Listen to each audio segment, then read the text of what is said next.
शुरू करने वाले हैं वो लिक्विड सॉल्यूशन। चैप्टर पे आने से पहले कुछ जनरल बातें मैं आपसे डिस्कस कर लेता हूं जो थ्रू आउट द सेशन अपने को फॉलो करनी है, ध्यान रखनी है, ठीक है, ताकि सारी अपनी फंक्शनिंग रनिंग सब स्मूथ रहे।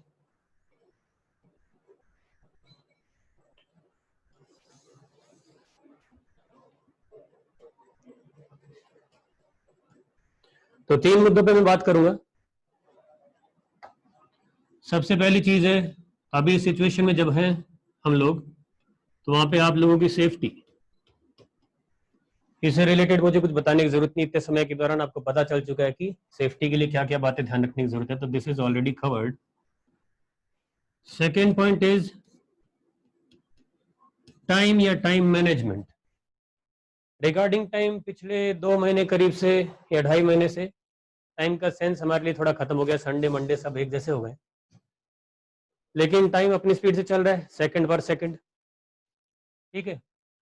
तो 12th क्लास के अंदर इस टाइम की इंपॉर्टेंस कहीं ज्यादा बढ़ जाती है। अपने को इंश्योर करना है कि अपन अपना टाइम सही तरीके से यूटिलाइज करें, पढ़ाई के अंदर लगाएं, क्योंकि अपन घर पे हैं तो एक समर वेकेशन टाइप की फीलिंग आ सकती है। कोचिंग नहीं जा रहे हैं तो अपन घर पे बैठ के अपने कंफर्ट जोन में है, एक वेकेशन टाइप की फीलिंग रहती है।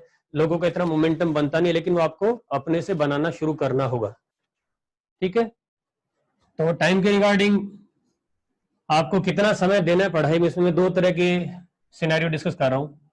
एक आपका है क्लास डे, जिस दिन क्लास होती है। एक रहेगा non class day. Class day के दिन हम एक्सपेक्ट करते हैं कि आप 6 से 8 घंटे पढ़ें। सेल्फ स्टडी है ना, क्लासेस के अलावा 6 से 8 घंटे की आपकी पढ़ाई होनी चाहिए, क्योंकि आप 11th क्लास पढ़ के हैं तो आपको पता है कि टाइम तो जितना पढ़ो उतना कम है। तो ऐसा नहीं होगा कभी भी कि हमारे पास में तो सर कंटेंट इतना है नहीं, क्या पढ़ें। आपको 11th के टॉपिक्स रिवाइज करने को 12th अगर कंटेंट ज्यादा नहीं नजर आता है तो 11th के टॉपिक्स रिवाइज करें, ठीक है। 6 से 8 घंटे की पढ़ाई अपनी होनी चाहिए। नॉन क्लास डे के अंदर अपन इसको 10 से 12 घंटे के अंदर रखेंगे, ठीक है। जिस दिन क्लास नहीं होती, आज क्लास है कल आपकी क्लास नहीं, तो आप 10 से 12 वाले इस टाइमलाइन को टच कर जाएं। अभी नहीं है तो धीरे धीरे विद इन 10 डेज आप इन दोनों टाइमलाइंस को टच करने लगे और फिर मेंटेन करें, ये बहुत जरूरी है। और तीसरी चीज, आपकी जो स्टडीज है उसके मैनेजमेंट की बात करें कि पढ़ाई से रिलेटेड क्या बातें आपको ध्यान रखनी है, ठीक है। स्टडी के अंदर मेनली आपने एक चीज एहसास कर ही चुके 11th क्लास में पढ़ते हुए कि summary is very important for revising the topics. तो समरी बनाने का जो एफर्ट है वो आपको लगाना ही लगाना है। इसका मैं आपको एक डे का एग्जांपल देता हूं। सपोज एज ए स्टूडेंट मैं अपनी बात करूं तो अपना पढ़ाई का तरीका क्या होना चाहिए।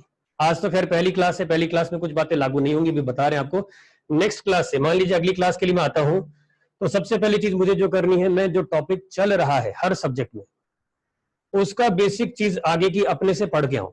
जैसे हम लोग लिक्विड सॉल्यूशन पढ़ेंगे तो इसमें नेक्स्ट क्लास में जो कुछ एक्सपेक्टेड है कवर होने का वो मैं आपको गाइड कर दूंगा। वो आप एनसीईआरटी में से या कोई आपकी रेफरेंस बुक जो आपके पास है उससे आप रीडिंग लगा के आए, ठीक है, वो बहुत जरूरी है। उसके बाद क्लास के अंदर जो कुछ कवर होता है उसको घर पे जाने के बाद में मेंटली रिकॉल करें और अपने हाथों से ब्रीफ ब्रीफ बुलेट पॉइंट्स लिखें, ठीक है। जैसे मान लो आज हम कॉन्सेंट्रेशन टर्म्स का रिवीजन लेने वाले हैं, तो मैं घर पे जाके रिवीजन करूंगा। एज ए स्टूडेंट अगर मैं रिवीजन करता तो मैं सिर्फ लिखना चालू करता, जैसे मैंने टर्म लिख ली, सॉल्यूशन इतना सा लिख लिया। उसके बाद फिर उसके बारे में खुद अपने से सोचूंगा, सॉल्यूशन का मतलब क्या है, कैसे डिफाइन होता है, सॉल्यूट कैसे डिफाइन होता है, सॉल्वेंट। तो सारी टर्म जो जो कवर हुई है उन सबको अपन केवल बुलेट्स के तौर पर लिख लें, मेंटली रिकॉल करें बिना देखे ना। आज जो लेक्चर में कवर होगा उसको बिना देखे अपन मेंटली रिकॉल करके इस तरह से एक बार रिवाइज कर लें, ठीक है। नोट्स आपके जो है प्रॉपरली मेंटेन कीजिएगा, जो भी क्लास में चलेगा उसमें साथ में। और फिर आता है उसके बाद में प्रैक्टिस वाला पार्ट। जैसे आज की क्लास के अंदर जो भी पढ़ाया गया अपन ने उसको मेंटली रिकॉल कर लिया, नोट्स वगैरह प्रॉपरली अपन ने बना रखे हैं। प्रैक्टिस के लिए कुछ सवाल मिले, अपन ने वो क्वेश्चंस लगा लिए। जो भी डाउट वाले एरियाज हैं in the theory and in the problems जरूर मार्क करके रखो, अच्छे से डिफाइन करके लिख के रखो क्या डाउट है। और जब भी वो क्लियर हो जाए तो उतने पोर्शन से रिलेटेड जो जो बातें हमने सीखी उसकी एक समरी जरूर बनाओ कि पिछली 2-3 क्लास में हमने जो पढ़ा है, जो प्रैक्टिस की, उसकी समरी ये है। ऐसे अपन समय समय पे समरी बनाते रहे। इसकी समझ आपको 11th क्लास के अनुभव से आ गई होगी कि समरी बहुत क्रिटिकल है, ठीक है। तो टाइम, कितने घंटे class day, non class day, studies के अंदर आपको अपने नोट्स प्रॉपर्ली मेंटेन करने हैं, मेंटली रिकॉल करना है, आपको चीजों की समरी बनानी है, ठीक है, डाउट्स वगैरह प्रॉपर्ली लिख के रखने। तो इसी के साथ अपन शुरुआत करते हैं अपने पहले चैप्टर की, 12th क्लास का पहला चैप्टर लिक्विड सॉल्यूशन। ठीक है, तो नोट्स बनाते जाएंगे साथ साथ में।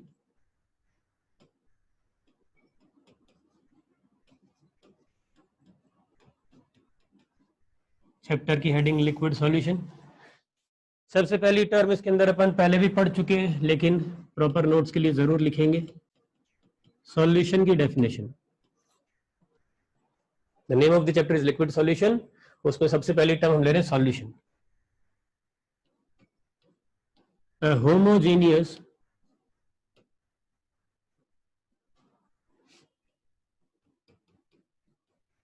mixture, a homogeneous mixture of two or more than two components of two or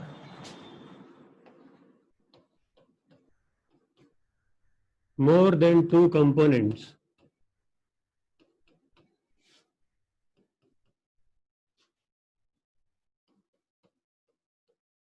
is known as solution। ठीक है, ये आप जानते हैं डेफिनेशन कि दो या दो से अधिक कंपोनेंट्स की होमोजेनियस मिक्सचर। होमोजेनियस का मतलब आप जानते हैं यूनिफॉर्म कंपोजिशन इसके अंदर होता है थ्रू आउट, एक ही जैसी प्रॉपर्टीज पूरे सिस्टम में आ जाती हैं। ठीक है, तो ऐसा कोई दो या दो से अधिक कंपोनेंट्स का जो मिक्सचर होगा उसको हम बोलते हैं सॉल्यूशन। अब सॉल्यूशन में अंदर दो टर्म्स और आती हैं आपको ध्यान है, सॉल्यूट और सॉल्वेंट। तो अपन पहले बात करते हैं सॉल्वेंट की।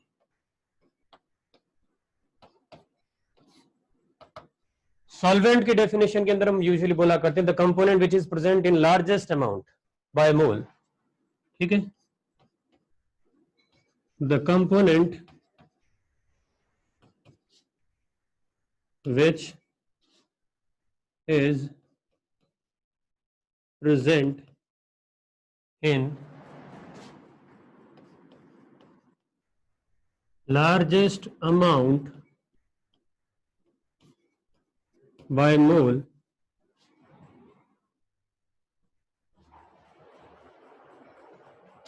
in the solution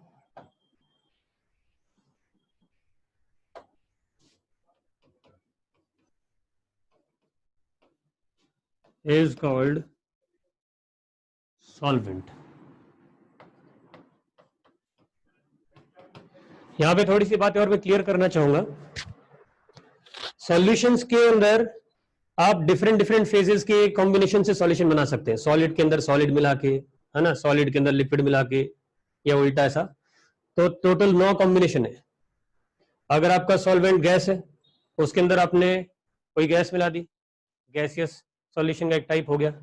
उस गैस के अंदर आपने लिक्विड मिला दिया, लिक्विड बीइंग द सॉल्यूट, ठीक है, वो भी गैसियस सॉल्यूशन है। जब तक सॉल्वेंट गैस है, solution will be gaseous solution. जब सॉल्वेंट लिक्विड हो जाता है, जो कि इस चैप्टर का मेन एरिया है फोकस का, जैसे कि आपने लिक्विड में सॉलिड मिलाया, लिक्विड सॉल्यूशन का पार्ट है, लिक्विड में गैस मिलाया तो लिक्विड सॉल्यूशन का पार्ट है। जब तक सॉल्वेंट लिक्विड है, इट इज लिक्विड सॉल्यूशन। ठीक है, तो डिफरेंट टाइप के कॉम्बिनेशन से हमारे पास डिफरेंट टाइप ऑफ सॉल्यूशन बनते हैं। ये डेफिनेशन सेम फेज वाली चीजों को मिलाने से, सेम स्टेट वाली चीजों को मिलाने से होती है। जैसे लिक्विड में अगर आप लिक्विड मिला रहे हैं, then the component with largest amount by mole is solvent.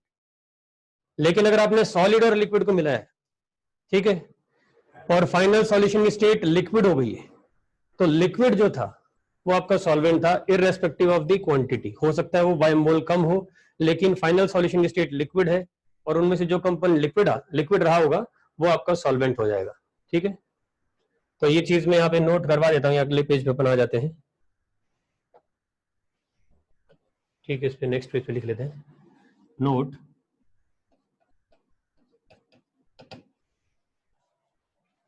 The above definition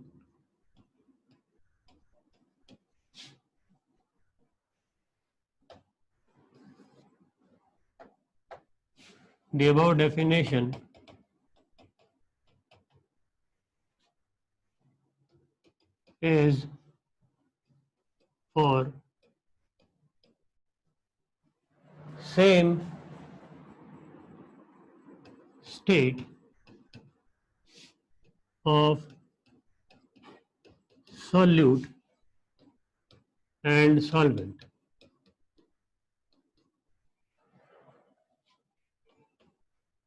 Particularly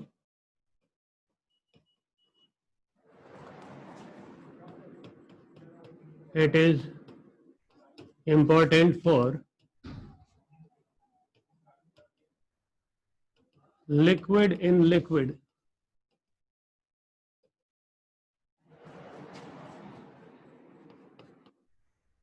type of solution. सबसे डोमिनेटिंगली जो कोई सॉल्यूशन पढ़ते हैं लिक्विड सॉल्यूशंस पढ़ते हैं, यानी लिक्विड सॉल्वेंट के अंदर अपन अलग अलग चीजें मिलाते हैं. तो लिक्विड सॉल्यूशन का जो एक वैरायटी है लिक्विड इन लिक्विड, सॉल्यूट भी लिक्विड, सॉल्वेंट भी लिक्विड. ठीक है, उस केस में पर्टिकुलरली डेफिनेशन अपने को ज्यादा दिखेगी. तो अगर दो लिक्विड ए और बी मिलाए गए तो उनमें से कौन सॉल्वेंट होगा? जिसके मोल ज्यादा होंगे. ठीक है, ये पॉइंट यहाँ पे कहा जा रहा है.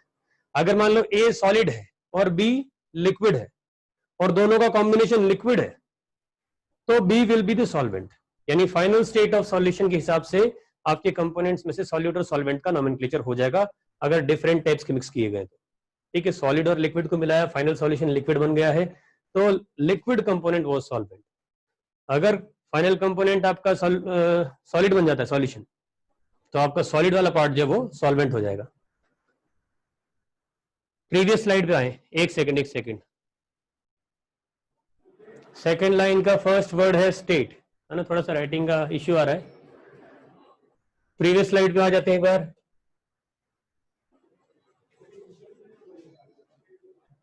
सॉल्यूशन की डेफिनेशन, सॉल्वेंट की डेफिनेशन फटाफट नोट करते जाएंगे.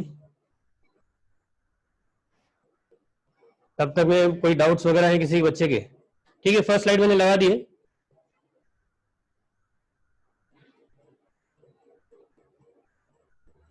हाउ मेनी पेजेस का पॉइंट मुझे समझ में नहीं आया.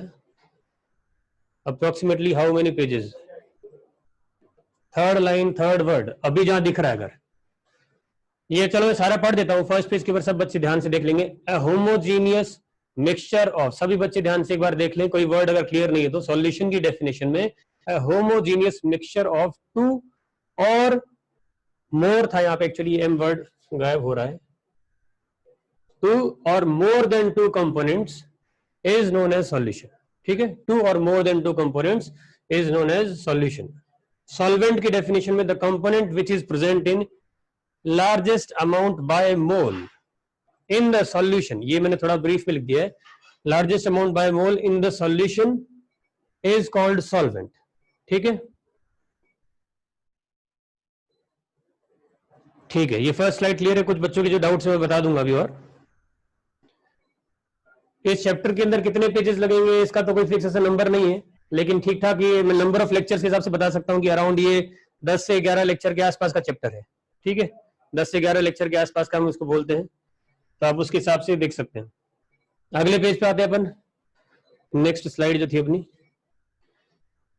यहाँ पे अपन ने नोट लिखवाया हुआ है. सॉल्वेंट की डेफिनेशन में क्या बोला कि जो कंपोनेंट मोल्स के हिसाब से ज्यादा अमाउंट पे प्रेजेंट होता है वो सॉल्वेंट होता है. ठीक है, लेकिन ये डेफिनेशन हमारी कहाँ वैलिड है? जब दोनों मिक्स होने वाले एंटिटीज, दोनों कंपोनेंट सेम स्टेट वाले हैं, दोनों सॉलिड हैं, दोनों लिक्विड है, दोनों गैस है, पर्टिकुलरली लिक्विड होते हैं, तो उस केस के लिए हम इसको पढ़ रहे होते हैं. ठीक है, तो उस केस के अंदर दो लिक्विड्स अगर मिक्स किए गए जिसके मोल्स ज्यादा होंगे वो आपका सॉल्वेंट हो जाएगा. लेकिन अगर, है ना, लेकिन अगर हमारे पास में हमने एक सॉलिड लिया और एक लिक्विड लिया और उसके अंदर मिक्सिंग की गई, फाइनल सॉल्यूशन की स्टेट लिक्विड आ गई, तो जो लिक्विड कंपोनेंट था वो आपका सॉल्वेंट हो जाएगा. अगर उन दोनों की कॉम्बिनेशन से फाइनल स्टेट सॉलिड आ रही होती तो सॉलिड आपका सॉल्वेंट हो जाएगा. ये अपने रेगुलर थॉट के हिसाब से सोचने में अजीब लग रहा होता है क्योंकि हमने हमेशा लिक्विड सॉल्यूशंस को ही सबसे ज्यादा एग्जांपल के तौर पे सोचा है, इसीलिए. ठीक है, फिजिकल केमिस्ट्री का पोर्शन अभी चल रहा है. ठीक है, ये सेंटेंस में दोबारा पढ़ रहा हूं नोट के अंदर. The above definition is for same state of solute and solvent. Particularly, it is important for liquid in liquid type of solution. यानी लिक्विड को लिक्विड में मिक्स किया जाता है उस वाले सॉल्यूशन के लिए पर्टिकुलरली इंपॉर्टेंट है. ठीक है, अब इसके नीचे मैं वो पॉइंट भी लिख देता हूं जो दूसरा पॉइंट था इसके अंदर हमारे पास. थोड़ा क्लियर लिखने की कोशिश कर रहा हूं। If the components mixed, if the components mixed are in different state,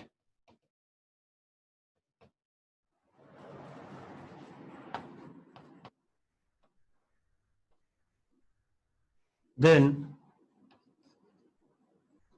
the state of final solution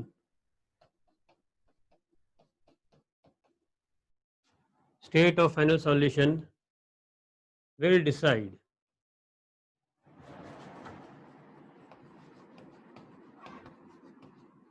the solvent.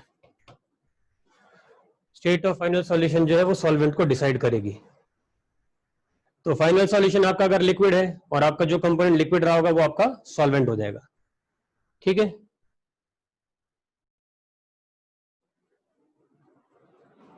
देखिए सॉल्यूशन की फेज के हिसाब से अगर बात कर रहे होते हैं दो लिक्विड हो तो फिर वो एक ये हो गया कि आपका आपने इसको सॉलिडिफाई कर दिया, या यूं कह लीजिए कि इसकी टेम्परेचर कंडीशन ऐसी हो गई जहां पे वो सॉलिड स्टेट पे एग्जिस्ट कर रहा है।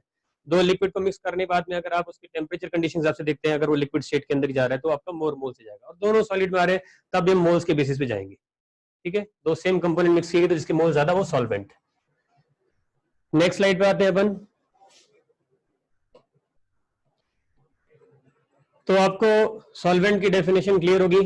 सॉल्यूट के बारे में भी लिख लेते हैं फटाफट से। अब ये बहुत बेसिक पार्ट है, आपने पहले पढ़ा हुआ है तो इसकी तरफ थोड़ा जल्दी गुजरेंगे। सॉल्यूट का मतलब जो बाकी कंपोनेंट बच गए,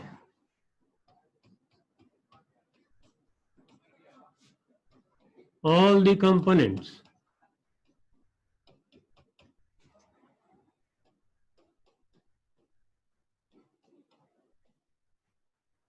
other than the solvent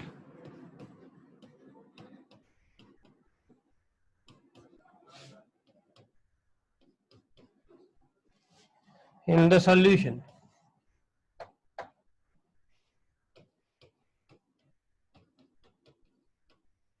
all the components other than the solvent in the solution are solute। ठीक है, तो सॉल्वेंट को छोड़ करके बाकी जितने भी कंपोनेंट सॉल्यूशन बचे वो सब सॉल्यूट है। यूजुअली हम दो कंपोनेंट वाले सॉल्यूशन की बात करेंगे थ्योरी को समझने के लिए, और क्वेश्चंस के अंदर भी आपका मोस्टली वही केसेस डील होंगे। उन सॉल्यूशन को हम बोलते हैं बाइनरी सॉल्यूशन। ठीक है, तो types of solution,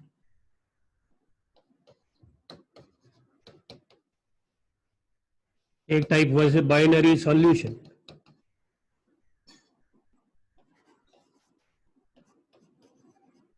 ternary solution.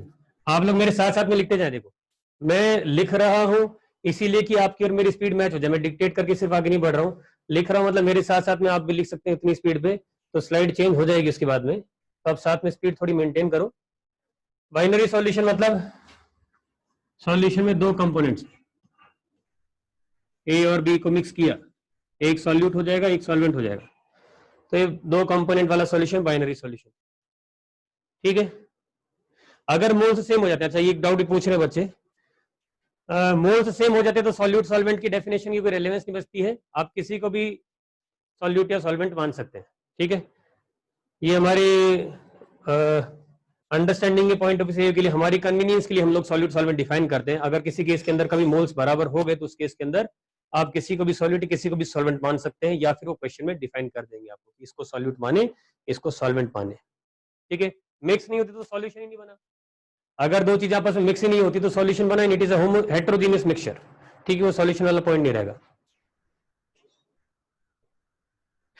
ठीक है, तो एक चीज मैं सभी बच्चों को थोड़ा बोल देता हूं, क्योंकि देखो चैट वगैरह के ऊपर पढ़ना थोड़ा मुश्किल है। आप, मैं इधर अकेले में हूं, आप लोग उधर बहुत सारे बच्चे लगातार क्या कि टाइप कर रहे हैं। ज्यादा बेहतर समझने के लिए मैं आपसे सिर्फ एक ही चीज शेयर करूंगा कि जो जितना ज्यादा इधर रिसीव करने के लिए सुनेगा, हो सकता है आपको डाउट आएंगे, मैं देखता रहूंगा, जितना बता पाऊंगा उतना मैं बता दूंगा साथ साथ में देख के, लेकिन आप बेहतर है कि अपने डाउट्स को लिखते जाओ। ठीक है, अपने डाउट्स प्रॉपर जगह पे आप मेंटेन करते चले जाएं, और हो सके तो जो अपना व्हाट्सएप के ग्रुप्स बने हुए, आप वहां पर ज्यादा डिस्कशन का फायदा उठाएं, क्योंकि कई बार क्या होता है कि अपन जब टाइपिंग करते हैं तो इधर क्या चल रहा है उसको सुन नहीं पाते ठीक से। तो मेरा ये सजेशन है कि अपन चैट वाले ऑप्शन को बहुत मिनिमल यूज करें, जब एक्सट्रीम एकदम सिनेरियो टाइप लग रहा है कि अपने को पता नहीं है, वीडियो क्लियर नहीं, आवाज क्लियर नहीं, कोई टेक्निकल इश्यू है, या एकदम ऐसा कुछ लग रहा है कि हाँ ये पूछना ही है, तो आप पूछेंगे, ठीक है। बाकी मेरा सजेशन है कि इधर सुनने पे ज्यादा ध्यान देंगे ताकि आपको ज्यादा रिसीव कर पाए आप, ठीक है। तो मैंने अभी आपको बताया जब दोनों कंपोनेंट बराबर मात्रा में होते हैं बाय मोल और दोनों लिक्विड है सपोज, तो उसके इसके अंदर सॉल्यूट सॉल्वेंट हमारी कन्वीनियंस के हिसाब से हम किसी को भी चूज कर सकते हैं। और अभी फिलहाल इसी क्लास में फोकस करेंगे, आगे की क्लासेस वगैरह कब क्या पढ़ना है उसके बारे में बात करेंगे। तो बाइनरी सॉल्यूशन 2 कंपोनेंट वाला, टर्नरी सॉल्यूशन 3 कंपोनेंट वाला, क्वार्टरनरी 4 कंपोनेंट वाला, इस तरह चलता है ये, ठीक है, 3 कंपोनेंट्स। और मैं नहीं लिख रहा हूँ क्वार्टरनरी एंड सो ऑन, ऐसे बनते चले जाते हैं। टाइप्स ऑफ सॉल्यूशन का एक और बेसिस हमने बताया कि सॉल्वेंट अगर लिक्विड है तो उसके साथ जो भी सॉल्यूशन बनेंगे वो सब लिक्विड सॉल्यूशन कहलाएंगे। सॉलिड इन लिक्विड, है ना, liquid in liquid, gas in liquid. हाँ, डिजोल्व तो बाय डिफॉल्ट ही सॉल्यूट। जब हम बोल रहे हैं कि आदित्य पूछ रहे हैं कि सॉल्यूट की डेफिनेशन डिजोल्व इन सॉल्यूशन आना चाहिए, भाई जब हमने बोला कि सॉल्यूशन एक होमोजीनियस मिक्सचर है 2 या 2 से अधिक कंपोनेंट का, तो उनमें से जो कंपोनेंट, अगर होमोजीनियस मिक्सचर मतलब डिजोल्व तो हो ही चुका है, अगर वो होमोजीनियस मिक्सचर बोल दिया गया इसका मतलब वो डिजोल्व हो चुका है ऑलरेडी, तो अब उस सॉल्यूशन के अंदर कंपोनेंट्स की बात हो रही है, ठीक है। टाइप्स ऑफ सॉल्यूशन के अंदर जो दूसरा वेराइटी, ये मैं चेंज कर रहा हूं स्लाइड अब। तो एक और तरीका हमारे पास में टाइप्स डिफाइन करने का, टाइप्स ऑफ सॉल्यूशन। आप लोग अपने उसी पेज में कंटिन्यू करते जाएंगे जब तक जगह है, यहाँ पे मैं पेज चेंज कर रहा हूं, उससे कोई मतलब नहीं है। लिक्विड सॉल्यूशन जो हमारे चैप्टर की हेडिंग भी है,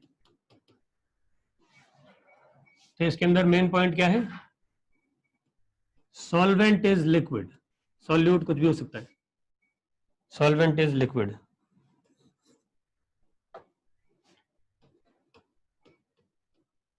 solvent is liquid,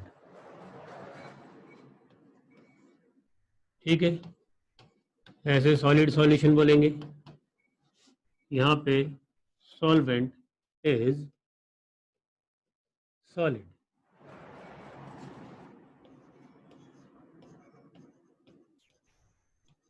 gaseous solution, solvent is gas। बाकी दो केसेस हमारे लिए इंपॉर्टेंस नहीं रखेंगे, हमारा पूरा फोकस जो चैप्टर का नाम ही है वो लिक्विड सॉल्यूशन है। तो आप एक लिक्विड लेते हैं, उसके अंदर आप एक सॉल्यूट जो कि सॉलिड हो या लिक्विड हो या गैस हो डिसॉल्व करते हैं, you will get a liquid solution, ठीक है।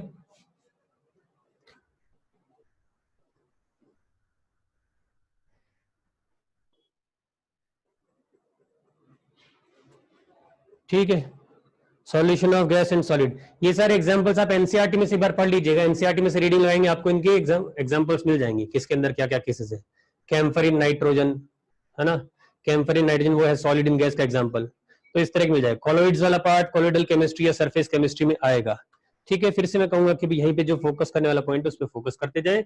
कॉलोइड्स वाला पार्ट सरफेस केमिस्ट्री में आएगा, ठीक है। जो बेसिक चीजें अभी तक की पढ़ी है बस उन्हीं पे फोकस करना है। अब हम लोग आ रहे हैं कॉन्सेंट्रेशन के ऊपर, तो सब बच्चे लिखेंगे, ठीक है, मैं डिक्टेट कर रहा हूं। कॉन्सेंट्रेशन ऑफ ए सॉल्यूशन की डेफिनेशन लिखें, यहां से हम कॉन्सेंट्रेशन टर्म्स की तरफ बढ़ने वाले।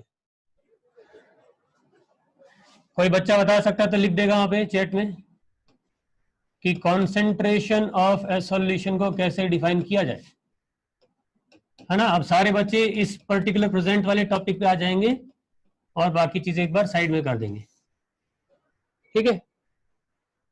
तो कॉन्सेंट्रेशन ऑफ ए सॉल्यूशन से आप क्या समझते हैं, बहुत सारे बच्चे बोल रहे हैं मोलैरिटी, पीएच लेवल, मोलैलिटी, ठीक है। चलिए मेरे आपके आंसर देख लिए, मोस्टली बच्चे बोल रहे हैं कि मोलैलिटी, मोलैरिटी जो कॉन्सेंट्रेशन टर्म्स होती है वो बता रहे हैं। मैं एक जनरल डेफिनेशन बताऊंगा आप लोगों को। किसी भी सॉल्यूशन का कॉन्सेंट्रेशन से हमारा मतलब ये है कि एक गिवन अमाउंट ऑफ सॉल्यूशन, एक गिवन या स्पेसिफाइड अमाउंट ऑफ सॉल्यूशन या सॉल्वेंट में सॉल्यूट का कितना अमाउंट प्रेजेंट है। तो जब भी हम किसी सॉल्यूशन का कॉन्सेंट्रेशन रिपोर्ट करते हैं, what we report is the amount of solute present in a specified amount of solution or at times solvent. ठीक है, तो ये जनरल डेफिनेशन हो गई। ये बात है कि बच्चे जो मोलैरिटी बोल रहे हैं प्रोबेबली वो इस वजह से बोल रहे हैं, ये कई बार सवाल में पूछा था कि find the concentration of solution, और वहां पे रिपोर्टिंग मोलैरिटी में होती है, because molarity is the most important representation of concentration, most popular one, by default उसको बहुत बार लिया जाता है। बट जनरली अगर हम बात करें तो it could be represented in any form, it can be mass per litre, मास पर 100 मिलीलीटर, और बहुत सारे तरीके हो सकते हैं। ठीक है, तो जनरल डेफिनेशन अपन लिख लेंगे, the amount of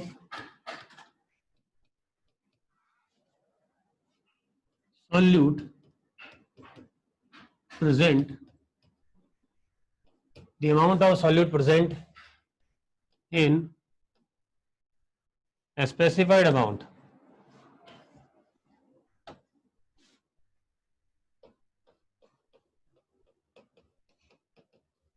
स्पेसिफाइड है ना, ये स्पेलिंग थोड़ी आपको ऐसे दिख रही होगी, कर्सिव राइटिंग में से थोड़ा सा इश्यू जाता है। स्पेसिफाइड,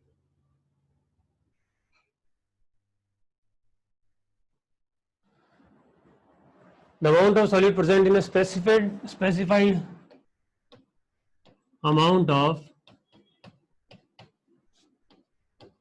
solvent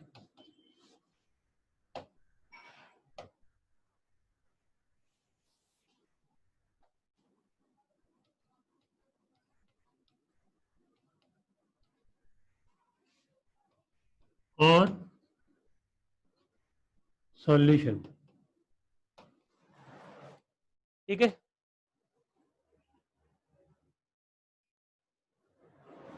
तो the amount of solute present in a specified amount of solvent or solution is concentration of the solution। Concentration को रिपोर्ट करने के लिए अलग अलग तरह की कॉन्सेंट्रेशन टर्म्स हम पढ़ते हैं,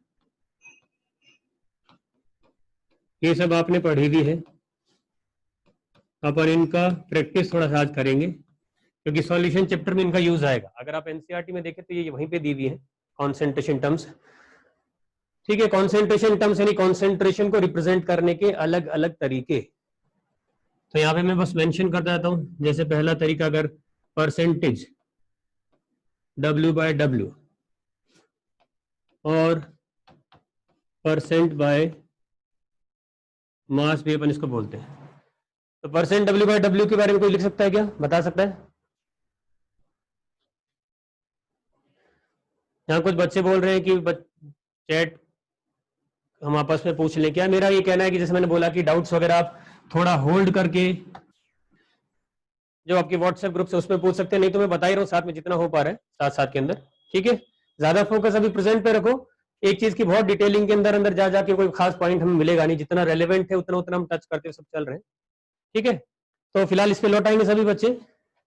ठीक है, सब बच्चे आंसर दे रहे हैं, काफी हद तक आंसर मेरे पास में आ चुके हैं। चलिए ठीक है, अभी टाइप करना बंद कर सकते हैं आप लोग, यहाँ पे ध्यान देंगे। परसेंटेज W/W या परसेंटेज बाय मास, इसके अंदर हम रिपोर्टिंग मास की टर्म्स में लेके चलते हैं, क्योंकि परसेंटेज तो रिपोर्टिंग 100 के स्केल पे होती है। ठीक है, और आप जितने भी कॉन्सेंट्रेशन टर्म्स पढ़ेंगे उनके अंदर जो न्यूमरेटर वाला पार्ट है it is related to solute, और डेनोमिनेटर वाला पार्ट आपका सॉल्वेंट या सॉल्यूशन से related, majority of the time solution से related. In one case it is related to, एक सेकंड क्लोज हो गया क्या? In one case it is related to solvent, molality के अंदर ऐसा होता है। तो परसेंटेज इसलिए 100 के स्केल पे आएगा। तो अगर डेफिनेशन के हिसाब से लिखें तो it is mass of solute present in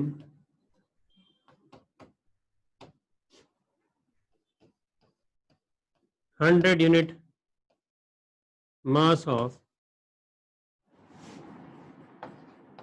solution। Usually दोनों तरफ हम मास ग्राम्स में ले रहे होते हैं यूजुअली, यानी कि बोल सकते हैं आप grams of solute present in 100 grams of solution. 100 gram solution में कितने ग्राम सॉल्यूट प्रेजेंट है। तो आपका जो फॉर्मूला बनता है वो भी ये बनता है, परसेंट W/W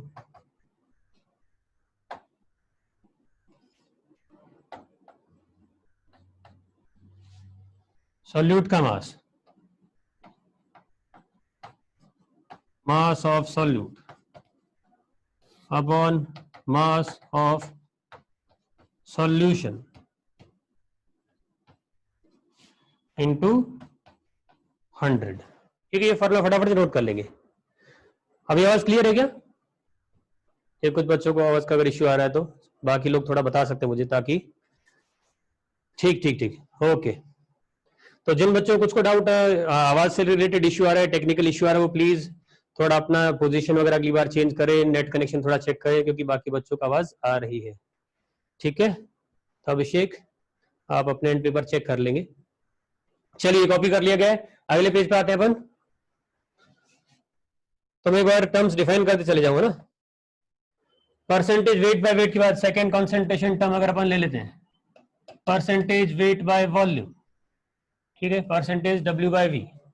तो इसको फटाफट से लिख लेंगे। न्यूमरेटर के अंदर देखो मास है, और न्यूमरेटर किसके लिए होता है? सॉल्यूट के लिए। डेनोमिनेटर मोस्टली सॉल्यूशन के लिए।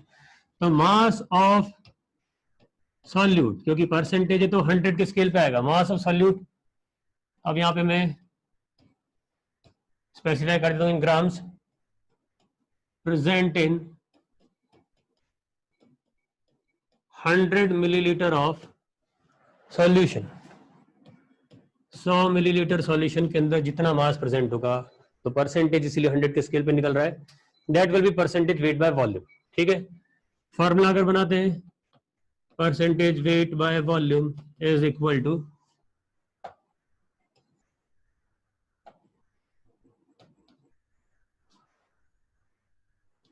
mass of solute in grams upon volume of solution, V solution, millilitre में, परसेंटेज के लिए 100 का मल्टीप्लिकेशन। ठीक है, ये परसेंटेज वेट बाय वॉल्यूम हो गया। ठीक है, जो आप बता रहे हैं, कोई बच्चा बोल रहे हैं, वो definition weight by sorry volume by volume की है।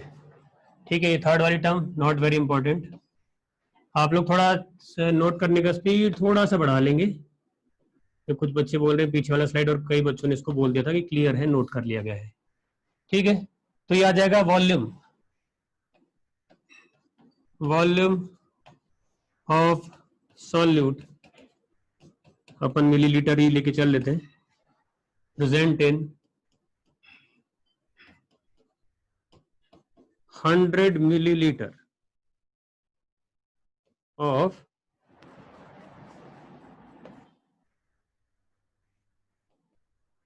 सॉल्यूशन। ठीक है, तो फॉर्मूला बन जाएगा परसेंटेज वी बाय वी का volume of solute in millilitre upon volume of solution, ये भी इन मिलीलीटर,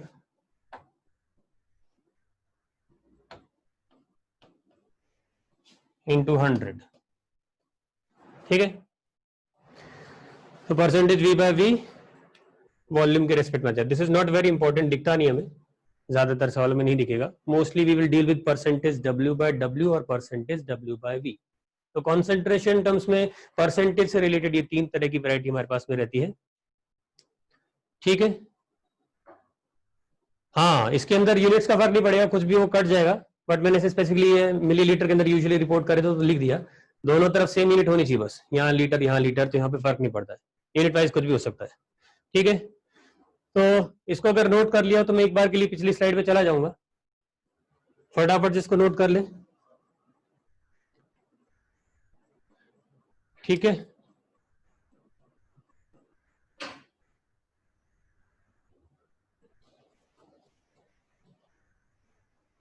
ठीक है, अब हम लोग जाते हैं पीछे। ये वाला किसी ने नोट नहीं किया तो फटाफट से नोट कर ले। अब आगे वाली टर्म्स में डिक्टेट कर दूंगा ना, डिक्टेट कर दूंगा, तो आप लोग साथ साथ में नोट करते जाइएगा।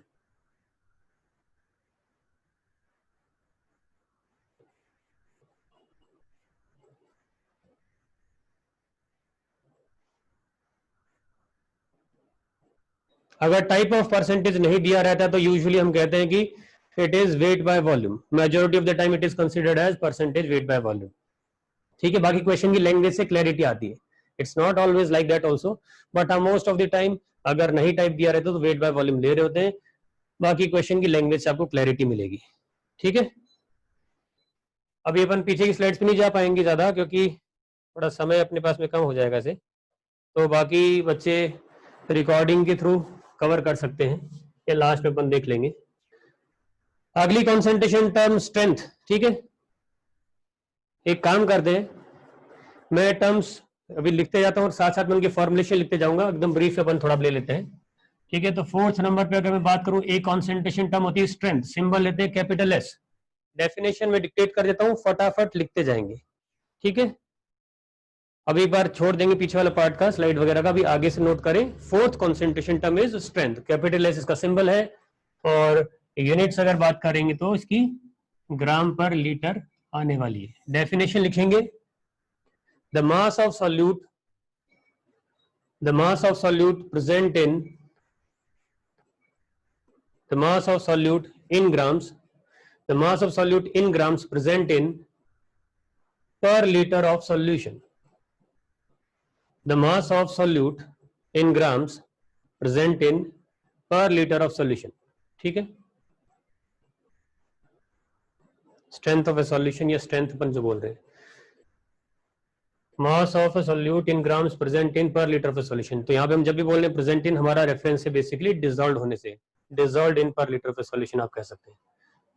ठीक, और एक अपन सिंबॉलिक चीज और ले लेते हैं, थोड़ा लिखने में अपने लिए इजी चला जाएगा। हम ए को यूज कर लेते हैं सॉल्वेंट को डिनोट करने के लिए। ठीक है, notation A, and let's use B for solute. ठीक है, ए हमारा नोटेशन सॉल्वेंट के लिए, बी हमारा सॉल्यूट के लिए। तो स्ट्रेंथ को जो हम बोल रहे हैं उसके हिसाब से मास ऑफ सॉल्यूट, छोटा एम हमारा सिंबल हम मास के लिए लेते हैं, mass of solute M B. ठीक है, अपॉन वॉल्यूम ऑफ सॉल्यूशन, तो वॉल्यूम ऑफ सॉल्यूशन को वी लिख लेंगे अब से हम, ये लीटर्स में। ठीक है, मास ऑफ सॉल्यूट ग्राम्स में, वॉल्यूम ऑफ सॉल्यूशन लीटर्स में, ये हमारा फॉर्मूला बन गया। ठीक, हाँ, तो अपन फटाफट करते जाएंगे, थोड़ा होता जाएगा वो।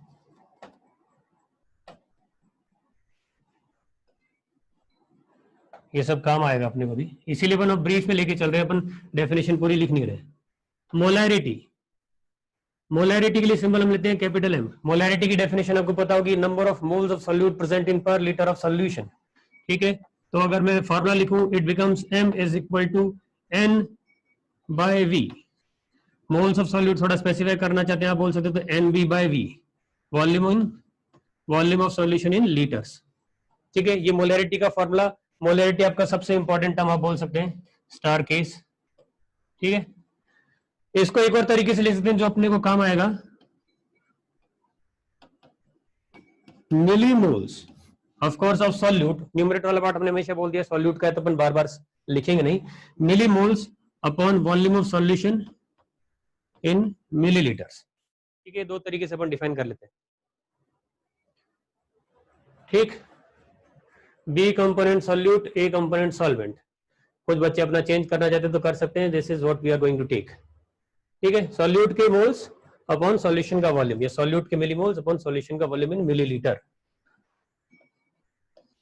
ये सारे फॉर्मूले अपने आगे मोल्स वगैरह निकालने में भी काम आते हैं, कभी भी सॉल्यूट के मोल्स निकालने में मोलैरिटी को वॉल्यूम से मल्टीप्लाई कर दूंगा, ये कन्वर्जन बहुत काम आता है सवालों में।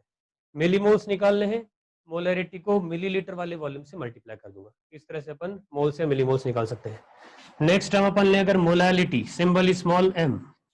ठीक है, तो यहां पर जो सिंबल लिया था उसके अंदर नीचे कुछ नोटेशन है, मतलब ये मास की बात हो रही है, कोई नोटेशन नहीं तो वो मोलैलिटी की बात हो रही है। तो मोलैलिटी के लिए it is the moles of solute dissolved इन पर केजी ऑफ सॉल्वेंट। ठीक है, तो फॉर्मूला इससे बनेगा, मोल्स ऑफ सॉल्यूट बोल रहे हैं हम लोग,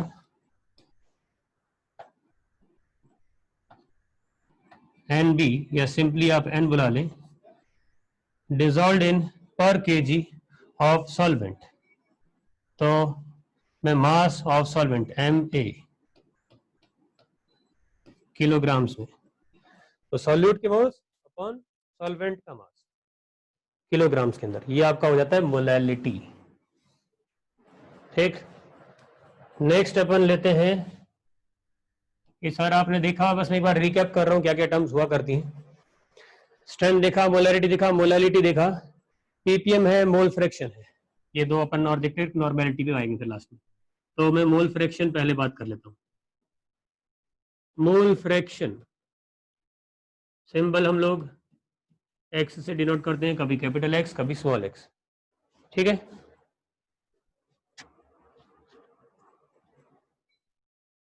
ठीक है। हाँ, कुछ लोगों ने लिखा है, कुछ के पास में नहीं रहेगा या ऐसा कुछ इश्यू रह सकता है, तो इसलिए हम एक बार फटाफट ब्रीफली जा रहे हैं चर्चित। आपको नोट नहीं करना है अभी फिलहाल तो कोई दिक्कत नहीं, जस्ट गो थ्रू इट।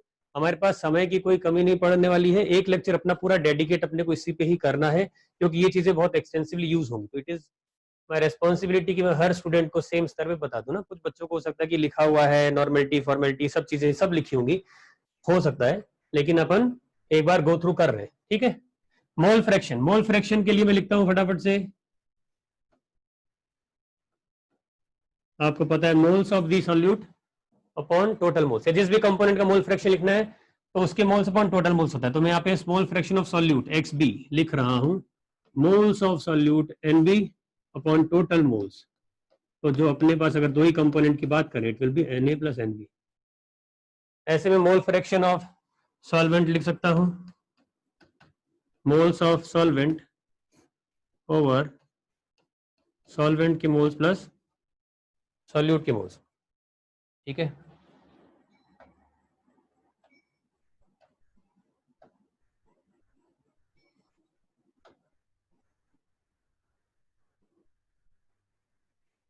थोड़ा दोबारा ही लिख लिया जाए।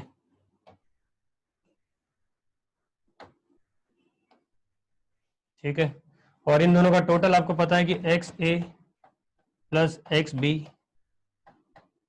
1 आएगा। ठीक है,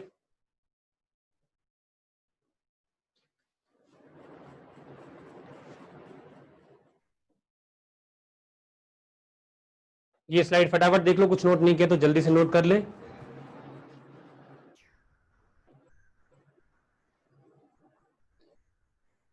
फोन नंबर मैं अपना शेयर कर दूंगा आपको ना, सभी बच्चों के साथ फोन नंबर अपन शेयर कर देंगे। ऑडियो क्लियर नहीं, कुछ कुछ बच्चों को ऐसा लग रहा है, तो या तो आप अपने एंड पे थोड़ा वॉल्यूम बढ़ा ले, है ना। प्रखर, प्रखर को ऐसा लग रहा है आवाज ज्यादा क्लियर नहीं आ रही है। जिन बच्चों को लग रहा है क्लियर है वो प्लीज दोबारा से बता देंगे मुझे ना, क्लियर क्लियर। ठीक है, तो मेजोरिटी बच्चों को क्लियर है, कुछ बच्चों को क्लियर नहीं, तो प्लीज इस इश्यू को आप थोड़ा अपने लेवल पे देख ले। सबको अगर कभी क्लियर नहीं होगा तो मैं डेफिनेटली टेक्निकल स्टाफ को बुलाऊंगा। चलिए ठीक है, okay okay done, thank you so much. ठीक है, इन्फॉर्मेशन आ गई, ऑडियो क्लियर है आपके एंड पे, किसी किसी बच्चों को दिक्कत आ रही तो एक बार अपने एंड पे चीजें थोड़ी चेक कर लेंगे। ठीक है, ये स्लाइड अपन अब चेंज कर लेते हैं, नेक्स्ट स्लाइड पे आते हैं अपन।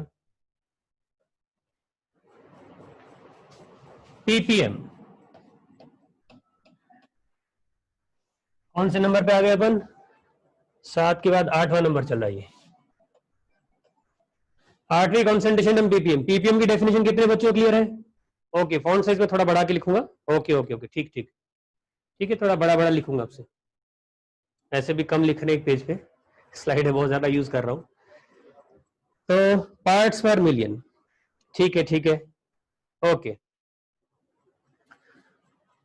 पीपीएम थोड़ा कम यूज करते हैं हम, या यूं कह लें कि बच्चों ने प्रैक्टिस थोड़ी रिलेटिवली इसकी कम रहती है, तो इसको हम प्रॉपर डेफिनेशन के साथ लिख लेते हैं।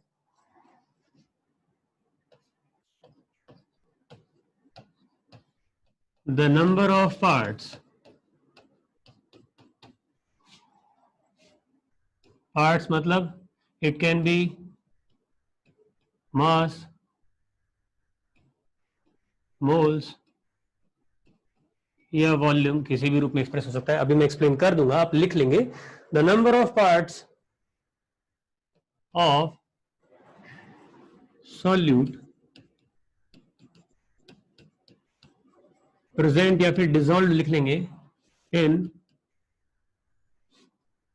10 to the power 6 10⁶ का मतलब होता है मिलियन, ठीक है।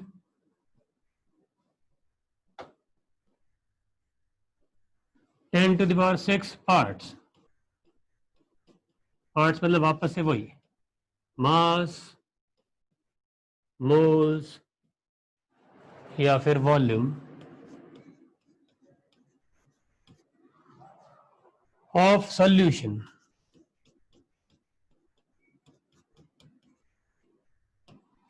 तो फॉर्मूला अगर हम बनाते हैं पीपीएम का, तो it becomes, most important version of ppm ले रहा हूं।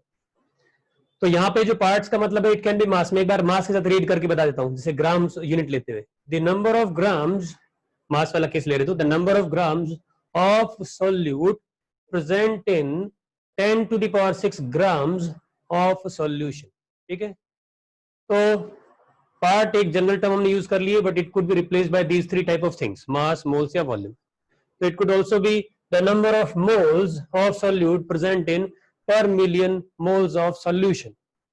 The most important version by default जो मानते पीपीएम को, वो मास वाला रहता है, ठीक है, यानी कितने ग्राम सॉल्यूट 10⁶ ग्राम ऑफ सॉल्यूशन के अंदर प्रेजेंट है। तो मैं वो पॉपुलर वाला वर्जन यहाँ पे यूज कर रहा हूं, ठीक है। तो मास ऑफ सॉल्यूट के लिए हमारा सिंबल MB है। जो बच्चे प्रॉपरली लिखना चाहें मास ऑफ सॉल्यूट वो लिख लेंगे, मास of solute upon mass of solution. तो सॉल्यूट का मास बाय सॉल्यूशन का मास इनटू 100 करते थे तो क्या आता था, परसेंटेज बाय मास। लेकिन यहाँ पे परसेंटेज निकाल के पर मिलियन निकाल रहे हैं हम, ठीक है। तो 10⁶ हो जाएगा, 10⁶ होने वाला ये। मास of solute upon mass of solution into 10⁶ this is the most important version by default. जब हम गैसेस का कोई मिक्सचर लेते हैं तो उस केस के अंदर यूजुअली हम वॉल्यूम में बात कर रहे होते हैं, ठीक है, या कभी कभी मोल्स में बात कर रहे होंगे। जैसे कि the number of millilitres of a component of the solute present in 1 million millilitre या 10⁶ मिलीलीटर ऑफ सॉल्यूशन, वो गैसेस के केस में बात कर रहे होते हैं। 10⁹ जो है 10⁹ आता है पीपीबी में, पार्ट्स पर बिलियन में। अभी हम पीपीएम की बात कर रहे हैं पार्ट्स पर मिलियन, तो यहाँ पे 10⁶ है। पीपीबी एक और लेस इंपॉर्टेंट या लेस हर्ड टर्म है, उसके अंदर यहाँ 10⁹ हो जाएगा, बाकी सारी चीजें ऐसे ही चलती हैं। अच्छा, पीपीएम के बारे में कुछ जरूरी बातें और मैं बता देता हूं, तो सब बच्चे थोड़ा ध्यान से सुनेंगे, है ना। अब सब बच्चे पीपीएम से रिलेटेड जो मैं बात कहने वाला हूं थोड़ी ध्यान से सुनेंगे, यानी हम उसको सवालों के अंदर कैसे थोड़ा फास्ट कर दें, इसी चीज को कैसे अपन आगे प्रैक्टिकली कन्वर्ट कर सकते हैं, वो चीज देखते हैं। ज्यादातर केस के अंदर हम लोग डील करते हैं एक्वस सॉल्यूशंस के साथ, है ना, यानी कि सॉल्वेंट हमारा पानी रहता है। तो अगर हमारे पास में कोई सॉल्यूशन लिया गया है पानी के अंदर और उसके अंदर कोई कंपोनेंट यानी सॉल्यूट बहुत कम अमाउंट में प्रेजेंट है, ट्रेसेस वगैरह में प्रेजेंट है, तो यूजुअली उन सिनेरियोज में पीपीएम या पीपीबी जैसी कॉन्सेंट्रेशन टर्म्स यूज होती हैं। तो अगर वो बहुत कम क्वांटिटी में प्रेजेंट है then solution is very dilute, और वेरी डाइल्यूट सिनेरियो के अंदर जो सॉल्वेंट की डेंसिटी थी हमारे पास में वही डेंसिटी सॉल्यूशन की हो जाती है। जैसे आप ये मान के चले कि 1000 लीटर पानी के अंदर आप कोई चीज 4 ग्राम 5 ग्राम डाल देते हैं, हम एक्सपेक्ट करेंगे कि उतनी नॉमिनल क्वांटिटी से कोई फ्लक्चुएशंस नहीं आने वाले हैं। तो पीपीएम यूजुअली बहुत ही डाइल्यूट कंडीशंस में डील होते हैं, तो उस सिनेरियो के अंदर हमारे पास में डेंसिटी के चेंजेस इतने नहीं होते। तो अपन एक नोट लिखेंगे, if density of solution, if density of solution is 1 gram per ml, ऐसा क्लियरली या तो बोल दिया गया हो, if density of solution is 1 gram per ml, ऐसा क्लियरली सवाल के अंदर बता दिया गया हो, और if it is a dilute aqueous solution, ठीक है। इन दो सिनेरियो में अगर डेंसिटी सॉल्यूशन की 1 ग्राम पर ml हो या फिर वो एक डाइल्यूट एक्वस सॉल्यूशन है, then ppm can be understood as grams of solute in 1000 liter of solution। 1000 litre solution के अंदर, ठीक है, इनके लिंक्स आपको मिल जाएंगे लेक्चर से। 1000 लीटर सॉल्यूशन के अंदर हमारे पास में जो मास होगा सॉल्यूट का वो सीधा सीधा हमारा पीपीएम हो जाएगा। ये कैसे हुआ ये देख सकते हैं अपन। यहाँ पे क्या था हमारे पास में, ये डेफिनेशन के हिसाब से बोले तो 10 की पावर 6 ग्राम्स के अंदर कितने मास या कितने ग्राम्स प्रेजेंट है। 10 की पावर 6 ग्राम को हम लिख सकते हैं 1000 केजी, है ना। 10 की पावर 6 ग्राम मतलब 1000 केजी। 1000 किलोग्राम सॉल्यूशन में कितने ग्राम सॉल्यूट। 1000 किलोग्राम अगर डेंसिटी सॉल्यूशन की आपकी 1 ग्राम पर एमएल के हिसाब से, तो 1000 किलोग्राम सीधा सीधा 1000 लीटर हो जाता है। तो वही हमने यहाँ पे लिखा हुआ है। वाटर के केस में आपको पता है डेंसिटी 1 रहती है, तो 1 केजी और 1 लीटर सेम रहता है या इक्विवेलेंट रहता है। तो हम बोल रहे हैं कि हमारे पास 10 की पावर 6 ग्राम्स के अंदर कितने ग्राम्स मौजूद है। अगर डेंसिटी 1 ग्राम पर एमएल है, वी कैन ऑल्सो से कि 1000 लीटर के अंदर कितने ग्राम्स मौजूद है। ठीक है, फॉन्ट साइज अभी भी इंक्रीज करने की जरूरत लग रही, तो ठीक है मैं ट्राई आउट कर लूंगा अगली स्लाइड पे। ठीक है, तो ये मैं चेंज कर रहा हूँ स्लाइड।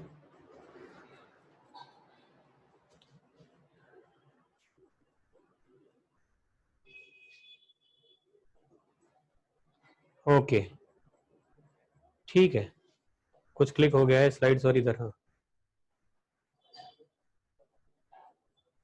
चलिए आगे बढ़ते हैं, समय बढ़ रहा है तो हमें भी बढ़ना चाहिए।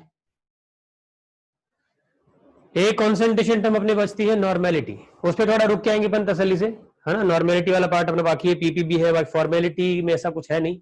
नॉर्मेलिटी अपना मेन पार्ट बचता है, उसको अपन देखेंगे। अब हम क्या कर लेते हैं, एक बार थोड़े थोड़े सवाल में लेते हूँ, बेसिक बेसिक सवाल ले लेता हूँ, है ना। कुछ बेसिक सवाल ले लेते हैं और फिर अपन इंटर कन्वर्जन देख लेंगे कि कैसे ये आपस में कॉन्सेंट्रेशन टर्म्स रिलेट होती हैं। ठीक है, तो पहला एक सवाल अपन बिल्कुल सीधा सरल बना देते हैं। सब बच्चे क्वेश्चन लिखेंगे।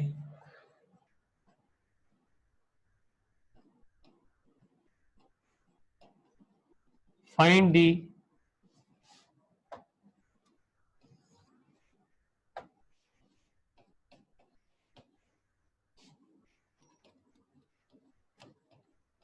molarity of a solution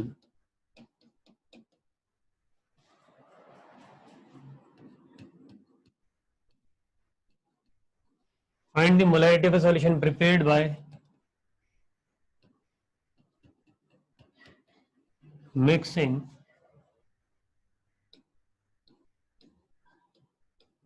20 grams of NaOH in 100 ml of water। एक इंफॉर्मेशन आपको मैं ब्रैकेट में लिख के दे रहा हूं, density of solution 1.2 gram per ml। ठीक है, तो बच्चों के आंसर आने शुरू हो चुके हैं। 5, 0.2, 5, 5, 5। ठीक है, चेक करेंगे अपन अभी। 20 ग्राम NaOH को 100 मिलीलीटर पानी में मिलाया तो कितनी मोलैरिटी होगी।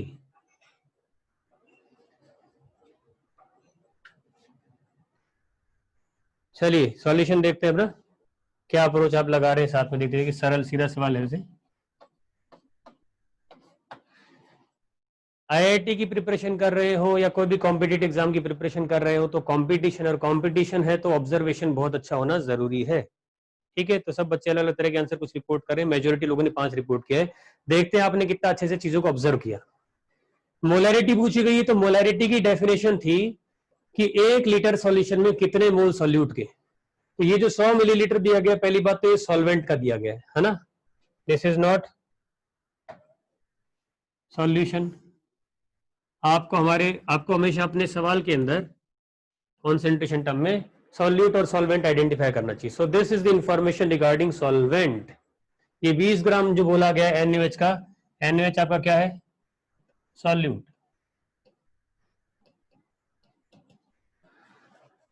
ठीक है, कुछ बच्चों के आंसर बदल रहे हैं क्या? आपने अगर गौर किया यहाँ पे ये सॉल्वेंट है, सॉल्यूशन नहीं है. तो जिन्होंने इस वॉल्यूम को लीटर में कन्वर्ट करके और इसको मोल्स में कन्वर्ट करके डायरेक्टली फॉर्मूला लगा दिया है, उनका अप्रोच गलत है. आंसर देखते हैं क्या आएगा फिर. तो हमारे पास में वाटर दिया गया, तो एक डेटा हम यूज कर रहे हैं. वाटर की डेंसिटी बाय डिफॉल्ट कितनी होती है? 1 ग्राम पर ml. तो जो 100 ml ये कितना हो गया? 100 ग्राम. ठीक है, अब सवाल के सॉल्यूशन में बढ़ दें. रेड से लिख देता हूं मैं. मास ऑफ सॉल्यूशन वो आएगा मास of solute plus mass of solvent. ठीक है, मास ऑफ सॉल्यूट दे रखा है 20 ग्राम. डेंसिटी और वॉल्यूम को मल्टीप्लाई करने से, सॉरी डेंसिटी इसकी 1 है, सॉरी सॉल्वेंट की बात चल रही है. तो volume is 100 millilitres, density of water is 1. ये भी मास ऑफ सॉल्वेंट आ गया, ये मास ऑफ सॉल्यूट आ गया. ये टोटल बन गया 120 ग्राम. 120 ग्राम सॉल्यूशन का मास है. डेंसिटी का यूज करेंगे, है ना? आंसर सेम आ सकता, मैंने बोला था.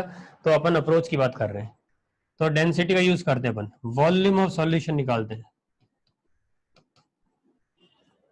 तो वॉल्यूम ऑफ सॉल्यूशन निकलेगा मास अपॉन डेंसिटी से. Mass of solution over density of solution. Mass of solution 120 gram, dot लग गया है इधर,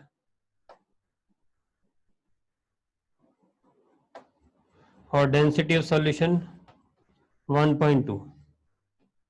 तो ये इफेक्टिवली 100 ml आ चुका है. तो आपका सॉल्यूशन का वॉल्यूम भी 100 मिलीलीटर आ गया है. इसको लीटर में ले जाएंगे तो 0.1 लीटर. तो आगे वाला पार्ट में इधर कर देता हूं. मोलैरिटी के लिए सॉल्यूट के moles, given mass of solute bye molar mass of solute, ये हो गए सॉल्यूट के मोल्स, है ना? ये 40 है इधर.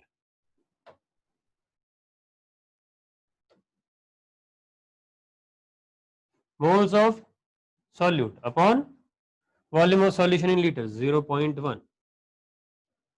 ठीक है, 0.5 बाय 0.1 दैट इज 5.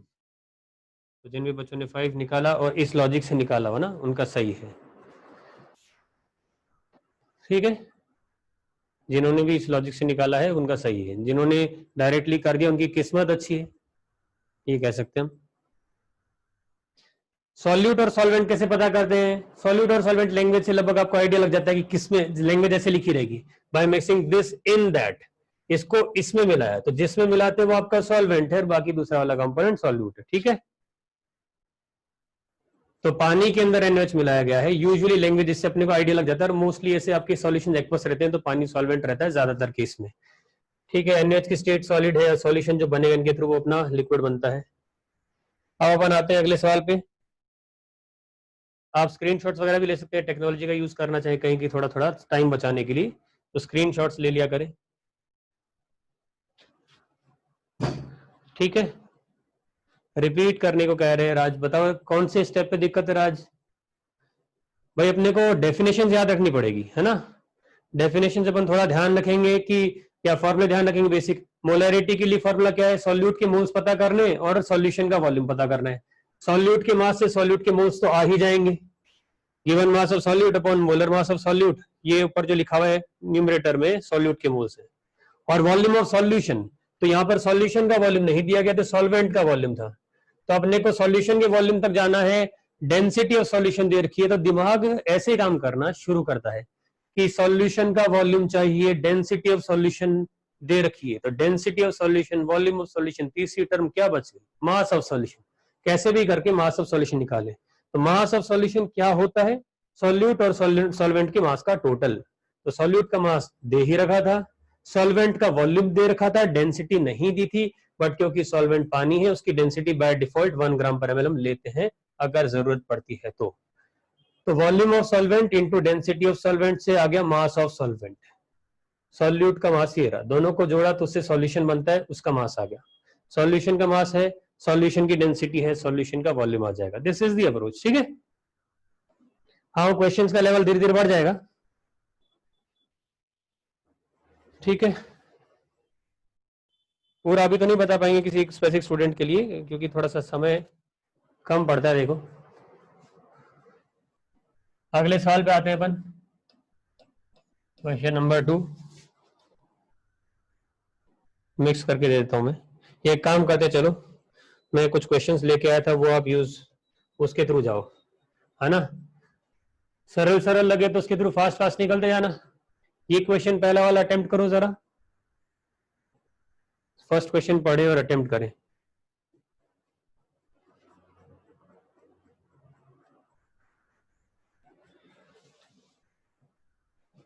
ये लो, है ना, जूम कर दिया है, और जूम करेंगे तो बाहर चला जाएगा शायद, 300% पे जा रहा है सीधा।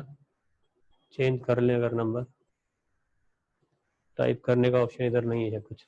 ठीक है, 200% मेरे ख्याल से गुड इनफ है, ऐसे भी जूम हो रहा है। चलो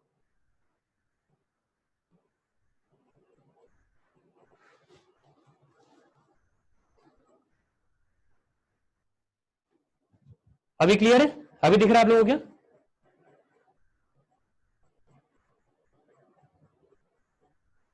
एक स्टूडेंट ने बोला नॉट क्लियर, और बाकी बच्चों को दिख रहा है। तो सूर्यांश थोड़ा सा देखना अपने इधर, बाकी बच्चों को क्लियर नजर आ रहा है ना? ठीक है, ब्लर हो रहा है, ब्लर होने को तो कैसे अवॉइड करेंगे हम, क्योंकि ये पूरा एकदम प्रॉपर टाइप्ड है अच्छे से, इसका जूम वाला पार्ट। चलो चलो ठीक है, मैं बात कर लेता हूं।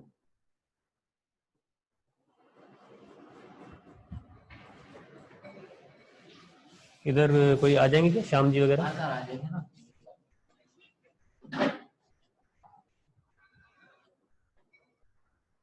चलिए, मैंने भी एक बार टेक्निकल जो हमारे स्टाफ है उनको बोला है, वो ट्राई करेंगे अभी इसको थोड़ा जूम करके, या फोकस उसका थोड़ा इंप्रूव कर दें। मैं बोल देता हूँ सवाल। श्याम जी, थोड़ा सा ब्लर दिख रहा है बच्चे से बोलने में, यहाँ मुझे सब देखने में थोड़ा ठीक से लग रहा है, बट हल्का ब्लर हो सकता है, क्या पता। अभी चलने दीजिए, आप कंटिन्यू फिर देखते हैं। अच्छा ठीक ठीक है, ठीक, हाँ ठीक है ठीक है ठीक है, चलिए। हाँ तो आप लोगों के साथ में, कुछ बच्चों के साथ में दिक्कत तो डेटा का ही हो सकता है, स्पीड का, बाकी बच्चों को हाँ काफी सारे बच्चे बोले क्लियर है। चलिए ठीक है, अब इस क्वेश्चन को डिस्कस कर लेते हैं अपन। मैं बोल देता हूँ क्वेश्चन क्या था। 20 ग्राम NH को पानी में डिसॉल्व किया गया और 500 मिलीलीटर एक्वस सॉल्यूशन बना, तो मैं फाइनल सॉल्यूशन की मोलैरिटी, स्ट्रेंथ और परसेंटेज वेट बाय वॉल्यूम, ये तीन चीजें निकालने को बोला गया था। ठीक है, तो इस क्वेश्चन के अंदर मेन चीजें क्या है। NaOH वापस से हमारा क्या है, सॉल्यूट, वाटर सॉल्वेंट है, सॉल्वेंट का वॉल्यूम अवेलेबल है हमारे पास में, ठीक, और इधर की तरफ हमारे पास में सॉल्यूट का मास अवेलेबल है। अच्छा ये 500 मिलीलीटर ऑफ एक्वस सॉल्यूशन है, सॉरी, तो volume of solution is given, अपने को मोलैरिटी, स्ट्रेंथ और परसेंटेज वेट बाय वॉल्यूम निकालना है। तो चलते हैं अपनी स्क्रीन पे, सॉल्यूट के मोल्स, सॉल्यूट के मोल्स अपन निकाल लें NB, तो मास of solute bye molar mass of solute that is half. ठीक है, और वॉल्यूम ऑफ सॉल्यूशन अपने को दिया हुआ था, अपन सिंपली V भी लिख सकते हैं, 500 मिलीलीटर या फिर हाफ लीटर। अब मोलैरिटी पे अगर पहले चले जाए तो मोलैरिटी की डेफिनेशन थी moles of solute by volume of solution, दिख रहा है आपको, हाफ अपॉन हाफ। ठीक है, तो मोलैरिटी आ जाएगी सॉल्यूट के मोल्स अपॉन सॉल्यूशन का volume in litres 1, this is the molarity. फिर अपने से स्ट्रेंथ पूछा है, अगर स्ट्रेंथ क्या था, डेफिनेशन अगर याद करें या फॉर्मूला याद कर सकते हैं, सॉल्यूट का मास बाय सॉल्यूशन का वॉल्यूम इन लीटर्स, तो डायरेक्टली मास ही लेना। सॉल्यूट का मास कितना था, 20 ग्राम्स, और सॉल्यूशन का वॉल्यूम कितना है हमारे पास में लीटर्स में, हाफ लीटर, तो ये आ गया 40 ग्राम पर लीटर, 40 ग्राम पर लीटर। फिर तीसरी चीज, ये आ गया एक आंसर अपना, percentage weight by volume. Percentage weight by volume में क्या होता था हमारे पास में, कि 100 मिलीलीटर के अंदर कितने ग्राम्स, तो 20 ग्राम मौजूद है 500 ml के अंदर इंटू 100, ये परसेंटेज हो जाएगा, ये आपका 4% आ जाएगा। तो इस सवाल के ये 3 आंसर है। ठीक है, क्वेश्चन नोट कर लेने चाहिए वैसे तो, कितना समय था ठीक ठाक सा, नोट करते जाओ साथ में, ज्यादा अच्छा है। स्क्रीनशॉट्स ले लो जैसा भी है, पर मेरा सजेशन है कि अपन चीजें मेंटेन करके रखें, तो उसके लिए नोट करना ज्यादा बेहतर चॉइस है, नोट ही करें आप। ठीक है, मोलैरिटी 1, स्ट्रेंथ 40 ग्राम पर litre, percentage weight by volume 4 आ जाएगा। ठीक है, किसी को कोई डाउट तो नहीं है? ओके ओके, चलो चलो चलो, आते हैं आगे। अब से मैं क्वेश्चन साथ में डिक्टेट कर दूं ना, फर्स्ट क्वेश्चन किसी को क्लियरली नहीं दिखा तो अपन डिक्टेट कर देंगे। सेकेंड क्वेश्चन पे आते हैं अपन। सेकेंड क्वेश्चन में पूछ रहे हैं कि if specific gravity of the solution, पिछले सवाल से connected actually, if specific gravity of the solution in above question is 1.04, then find, if specific gravity of the solution in above question is 1.04, then find percentage W by W and molality of the solution, percentage W by W and molality of the solution अपने को पता करना है। तो last question के लिए है। अब कुछ बच्चों को अगर स्पेसिफिक ग्रेविटी नहीं पता हो, है ना, स्पेसिफिक ग्रेविटी इज बेसिकली आप कह सकते हैं numerical it is exactly same as density in gram per ml। तो स्पेसिफिक ग्रेविटी देने का मतलब ये कि आपको एक तरह से डेंसिटी दे रखी है, तो सॉल्यूशन की डेंसिटी 1.04 ग्राम पर ml है। ठीक है, सॉल्यूशन की डेंसिटी अवेलेबल है, तो अपने को मोलैलिटी और परसेंटेज वेट बाय वेट निकालना है। अब ट्राई करें। फर्स्ट वाले के अंदर सॉल्यूट कौन होगा, ये क्वेश्चन पूछ रहे हैं। सॉल्यूट के रिगार्डिंग मैंने बोला, देखो कि अपने पास मेजॉरिटी ऑफ द टाइम ये कुछ डिसाइड करने का इश्यू नहीं आएगा, पानी के अंदर कोई चीज अपन मिला रहे हैं। ठीक है, लैंग्वेज के हिसाब से थोड़ा हिंट मिल जाता है। तो और लिखा भी है एक्वा सॉल्यूशन, है ना, एक्वा सॉल्यूशन मतलब यहाँ पे सॉल्वेंट इज वाटर। तो फर्स्ट क्वेश्चन के अंदर हमारे पास जो सॉल्वेंट है वो वाटर है। ठीक है, इस क्वेश्चन का आंसर निकालेंगे। If specific gravity of the solution in above question is 1.04, then find percentage W by W and molality of the solution. ठीक है,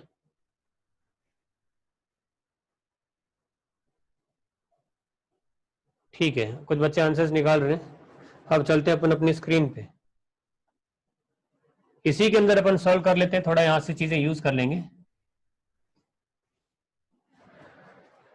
तो मोलैलिटी की डेफिनेशन, ठीक है, परसेंटेज वेट बाय वेट और मोलैलिटी दो चीजें अपने से पूछिए। या मैं पहले परसेंटेज वेट बाय वेट से चलता हूं। परसेंटेज वेट बाय वेट, इसके अंदर अपन क्या बोल देते हैं, सॉल्यूट का मास mv ओवर सॉल्यूशन का मास, मास ऑफ सॉल्यूशन इंटू 100। ठीक है, इंटू 100।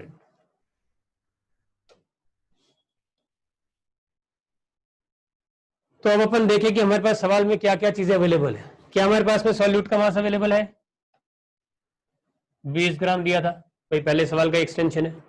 सॉल्यूट का मास उपलब्ध है। क्या हमारे पास सॉल्यूशन का मास अवेलेबल था, नहीं था। हमारे पास सॉल्यूशन की डेंसिटी, सॉल्यूशन का वॉल्यूम था, और डेंसिटी अभी दे दी गई है 1.04। तो वहां से मास ऑफ सॉल्यूशन निकाल लेंगे। तो ये वाला जो पार्ट है ये हम कैसे निकाल लेंगे, मास ऑफ सॉल्यूशन कैसे निकालेंगे, डेंसिटी इंटू वॉल्यूम से। तो डेंसिटी आपको दी गई 1.04, वॉल्यूम पहले सवाल में दिया गया था 500 मिलीलीटर, ये ग्राम पर ml में, ये मिलीलीटर में, मिलीलीटर मिलीलीटर कट जाएगा। ठीक है, यहां से इसको मल्टीप्लाई कर लेंगे, कितना आ रहा है, ये 1020 आ रहा होगा, 1020 ग्राम्स, 1020 ग्राम,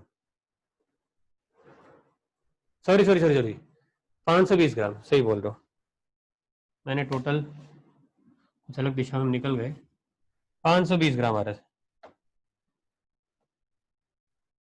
500 0.04 से 20 आया, तो 520 ग्राम आ गया। This is the mass of solution. ठीक है, ये अपन वहां पे यूज कर सकते हैं।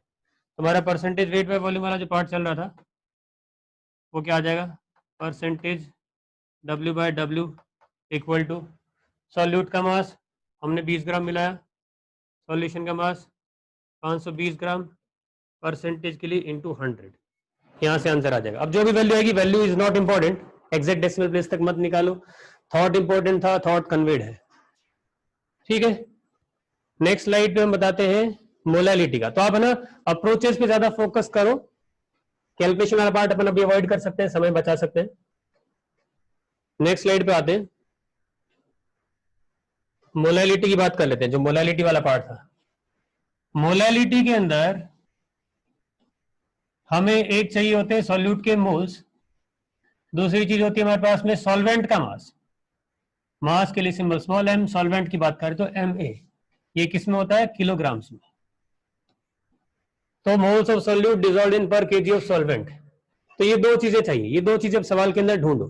क्या सॉल्यूट के मोल्स दिए हमारे को, दिए तो नहीं, लेकिन हम निकाल सकते हैं गिवन मास से। तो given mass of solute 20 grams, molar mass of solute 40 grams, ये हो गए मोल्स ऑफ सॉल्यूट। सॉल्वेंट का मास, सॉल्वेंट का मास कैसे निकालेंगे हम, बताओ भाई, सॉल्वेंट का मास कैसे निकालेंगे। दो चीजें चाहिए, सॉल्यूट के मोल से निकाल लिए, सॉल्वेंट का मास निकाला कैसे। हाँ कुछ बच्चे आंसर बता रहे हैं, वही ठीक है ना, सॉल्यूशन के मास में से सॉल्यूट का मास घटता है। ये बहुत इंपॉर्टेंट सा, एक बहुत ज्यादा काम आने वाला रिलेशन है मास कंजर्वेशन का। तो सॉल्वेंट का मास हम निकालने वाले हैं, सॉल्यूशन का मास जो अभी हमने निकाला था 520 ग्राम, उसमें से सॉल्यूट का मास 20 ग्राम घटा दिया, तो ये हमारा सॉल्वेंट का मास हो गया, ठीक है। ये अभी ग्राम्स में चला एक्चुअली, तो केजी में कन्वर्ट करने के लिए नीचे 1000 का फैक्टर और लगा देते हैं। तो ऊपर ये ग्राम्स में सॉल्वेंट का मास है अपॉन 1000 से किलोग्राम में बन गया, ठीक है। तो ये हाफ आ जाएगा, so this is half upon half, that is 1। Denote कैसे करते हैं, 1 small m, 1 मोलल, ऐसी लैंग्वेज बोलते हैं 1 मोलल। हाँ total mass minus mass of solute, total mass of solution 520, solute का घटा दिया, ठीक है। अब एक काम करते हैं, बाकी सवालों करने से पहले मैं आपको कन्वर्जन के कुछ तरीके बता देता हूँ। ये तो हम कॉमन सेंस से या डेफिनेशन के जो फंडामेंटल फॉर्मूले हैं उनके थ्रू जा रहे हैं। चीजों को थोड़ा स्पीड अप करने के लिए हम इंटर कन्वर्जन के फॉर्मूले यूज कर सकते हैं। जैसे मोलैलिटी, हमने पिछले वाले पार्ट में मोलैरिटी निकाली थी, और मोलैलिटी यहाँ पे पूछ रहे हैं, तो उनका रिलेशन अगर कुछ होता वो यूज कर सकते थे अपन। तो हम inter conversion of concentration terms के फॉर्मूले में लिखवा देता हूँ, कुछ कन्वर्जन इंपॉर्टेंट लिखवा देते हैं, उसके बाद अपन बाकी सवालों को और करेंगे, ठीक है। तो अगली स्लाइड पे आते हैं, एक बार कुछ फॉर्मूले ले लेते हैं, बाकी सवाल फिर कंटिन्यू करेंगे। Inter conversion of concentration terms, इसका मतलब है जितनी हमने कॉन्सेंट्रेशन टर्म्स पढ़ी हैं उनको कभी अगर रिलेट करना हो, मोलैरिटी मोलैरिटी आपस में कैसे रिलेट करते हैं, ठीक है, स्ट्रेंथ और मोलैरिटी को कैसे रिलेट करते हैं, वो वाला पार्ट की हम बात कर रहे हैं, inter conversion of concentration terms. पहला रिलेशन हम लिख लेते हैं between percentage weight by wait and percentage weight by volume. अरे काम काम की रिलेशन है, फटाफट नोट करते जाओगे। पिछले साल में कोई डाउट है तो बाद में पूछ सकते हैं, मैं नंबर दे दूंगा, फोन पे अपन डिस्कस कर लेंगे, व्हाट्सएप पे, नहीं तो जो आपके ग्रुप्स जिनमें आप एडेड है वहां पे आप डिस्कस कर सकते हैं definitely. Inter conversion of concentration terms में पहला है वेट बाय वेट और वेट बाय वॉल्यूम, इन दोनों परसेंटेजेस को आपस में कैसे रिलेट करते हैं, इसका रिलेशन मैं लिख देता हूं। तो percentage weight by volume is equal to percentage weight by weight of solution into the density of solution, है ना, into density of solution. D symbol हमारा डेंसिटी के लिए यूज करेंगे।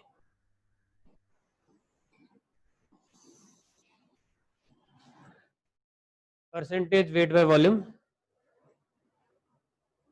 Is equal to percentage weight by weight into density. ठीक है, एक बार मैं स्क्रीन आपकी फुल कर लेता हूं।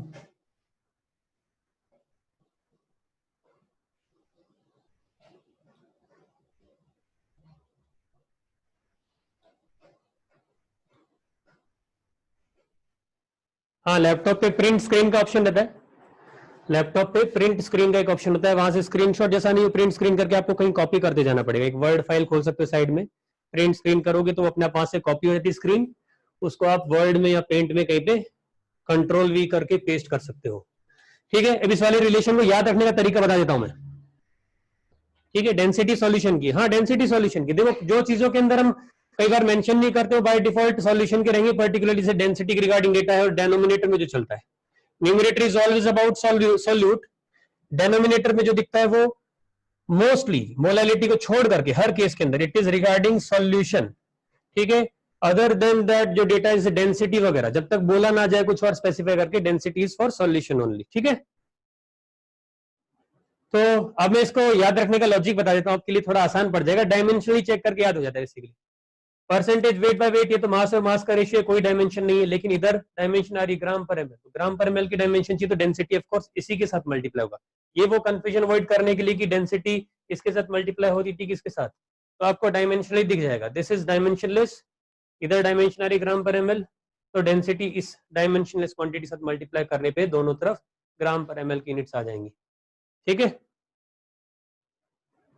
तो ये एक रिलेशन काम का हमें यूज आएगा। एक चीज में जो यूज करूंगा ऑल्सो वो है कि हम लोग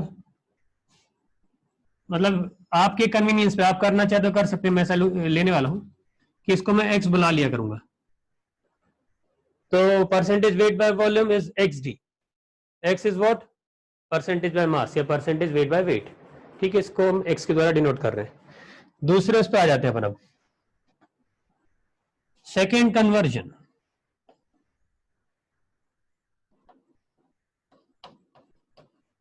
strength and percentage weight by volume. ठीक है, जो थोड़े हाईलाइट करने वाले हैं उनको हाईलाइट भी कर दूंगा। स्ट्रेंथ और वेट बाय वॉल्यूम का, परसेंटेज वेट बाय वॉल्यूम का रिलेशन बहुत सीधा है, अगर आपको डेफिनेशन याद हो, ये कहता है 1 लीटर सॉल्यूशन में कितने ग्राम सॉल्यूट, 1 लीटर सॉल्यूशन में कितने ग्राम सॉल्यूट। 1 लीटर का आप 1000 मिलीलीटर भी बोल सकते हैं। 1000 मिलीलीटर सॉल्यूशन में कितने ग्राम सॉल्यूट, ये 100 मिलीलीटर सॉल्यूशन में कितने ग्राम सॉल्यूट, 100 ml में कितने ग्राम सॉल्यूट, 1000 ml में कितने ग्राम सॉल्यूट। तो दोनों के अंदर मास ऑफ सॉल्यूट रिपोर्ट हो रहा है, एक 100 के स्केल पे, एक 1000 के स्केल पे, तो 10 का फैक्टर आएगा। तो जब भी आप स्ट्रेंथ निकालेंगे it will be percentage weight by volume into 10। 100 ग्राम में कितना ग्राम, सॉरी 100 मिलीलीटर सॉल्यूशन में कितने ग्राम सॉल्यूट मौजूद है वो यहां से आ गया, लेकिन अपने को 100 पे नहीं 1000 के स्केल पे कन्वर्ट करना था, इसलिए into 10। This is the conversion. Next अपन आते हैं थर्ड नंबर पे, बोले इसको अपन strength and percentage weight by weight, और यहां से बन जाएगा परसेंटेज वेट बाय वेट क्या होता है, wait by volume upon density वाला पार्ट यूज कर सकते हैं अपन, यहाँ पे इसको रिप्लेस कर दूंगा मैं, है ना, sorry percentage weight by volume किससे रिप्लेस कर देंगे, एक्स इंटू डी से यहाँ पे। तो उस रिलेशन को डायरेक्टली यूज करते हैं, हमारे पास फॉर्मूला आ गया 10xd, 10 into x into D, या 10xd थोड़ा बोलने में आसान है, याद हो जाता है इजीली। फिर आपको सिंबल्स ध्यान रखने हैं, x is percentage by mass, d is density of solution, 10xd। Krish बोल रहे हैं कि इट शुड बी 1/10, सेकेंड वाला उल्टा हो गया, ऐसा बोल रहे हो, सेकेंड वाला उल्टा नहीं हुआ है भाई, मैं तुमसे ये पूछा हूं, जैसे यहाँ पे सपोज किसी का परसेंटेज दिया हुआ है 20% वेट बाय वॉल्यूम, इसका मतलब 20 ग्राम 100 मिलीलीटर में मौजूद है। अगर मैं तुमसे पूछूंगा कि 1000 मिलीलीटर में कितना मौजूद है, तो जो 100 मिलीलीटर में जितना मौजूद है 1000 मिलीलीटर में उससे 10 गुना मौजूद होगा ना, तो 10 से मल्टीप्लाई होगा, डिवाइड नहीं होगा। ठीक है, तो मल्टीप्लाई होने वाला है। एक्स क्या है, एक्स यहाँ पे अपन ने मार्क किया, देखो ध्यान से देखो अगर नजर आ रहा है, percentage weight by wait, percentage by मास को एक्स बोल रहे हैं अपन।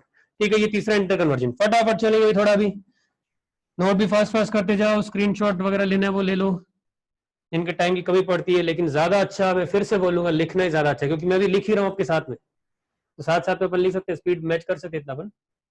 Fourth one, strength and molality, sorry molarity, strength और मोलैरिटी का रिलेशन डेफिनेशन के हिसाब से फिर से चेक करें, ये बोलता है 1000 मिलीलीटर में, 1000 मिलीलीटर सॉल्यूशन में कितने ग्राम सॉल्यूट, ये भी लगभग ऐसा ही बोलता है, 1000 मिलीलीटर सॉल्यूशन में कितने मोल सॉल्यूट।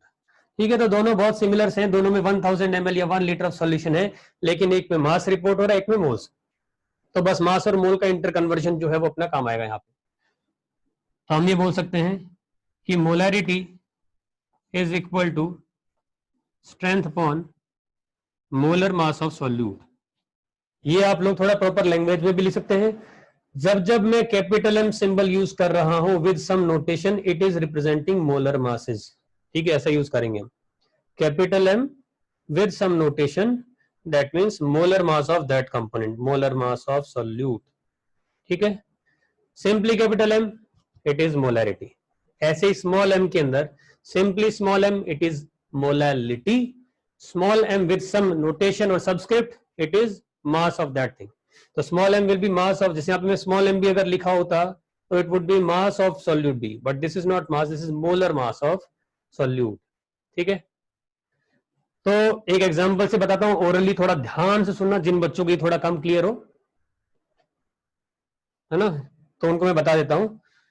स्ट्रेंथ था हमारे पास में सॉल्यूट का मास, सपोज मैंने 20 ग्राम NaOH लिया, वो अपना पिछला वाला सवाल ऐसा कुछ मान लेते हैं, या 1000 मिलीलीटर ले लेते हैं।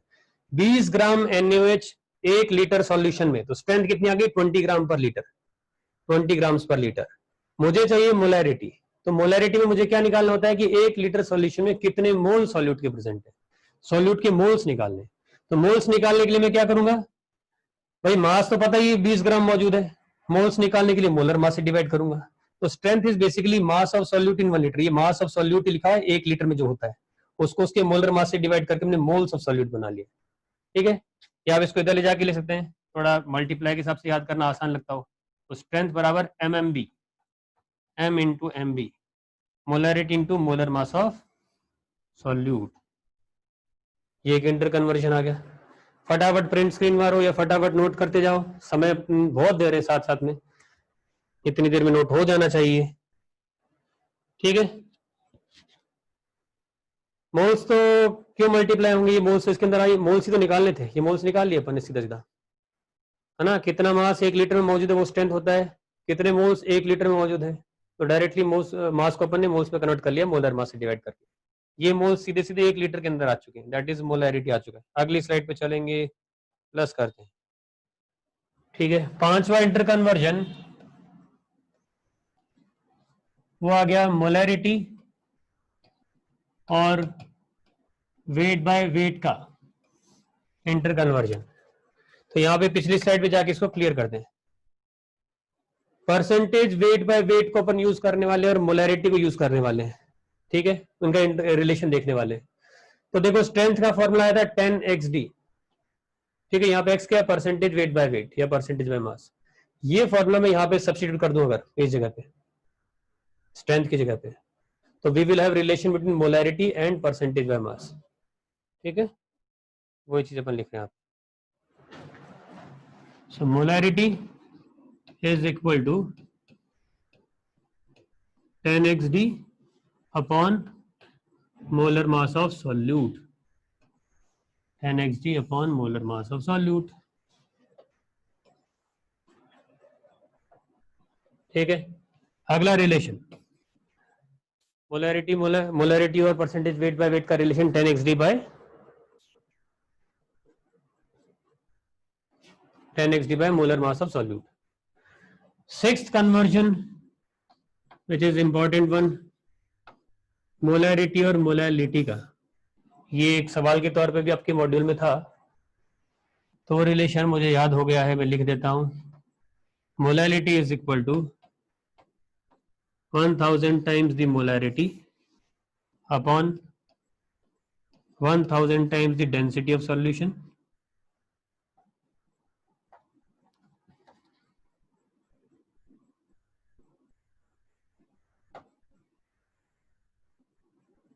ठीक है, 1000 times the density solution minus molarity into molar mass of solute.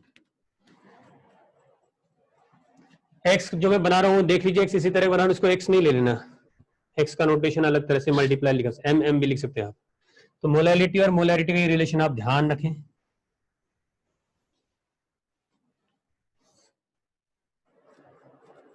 ठीक है, एक आखिरी रिलेशन अपन देख लेते हैं, मोलालिटी और मोल फ्रैक्शन में।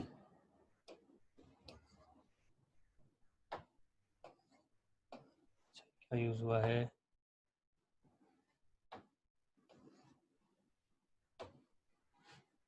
मोलालिटी एंड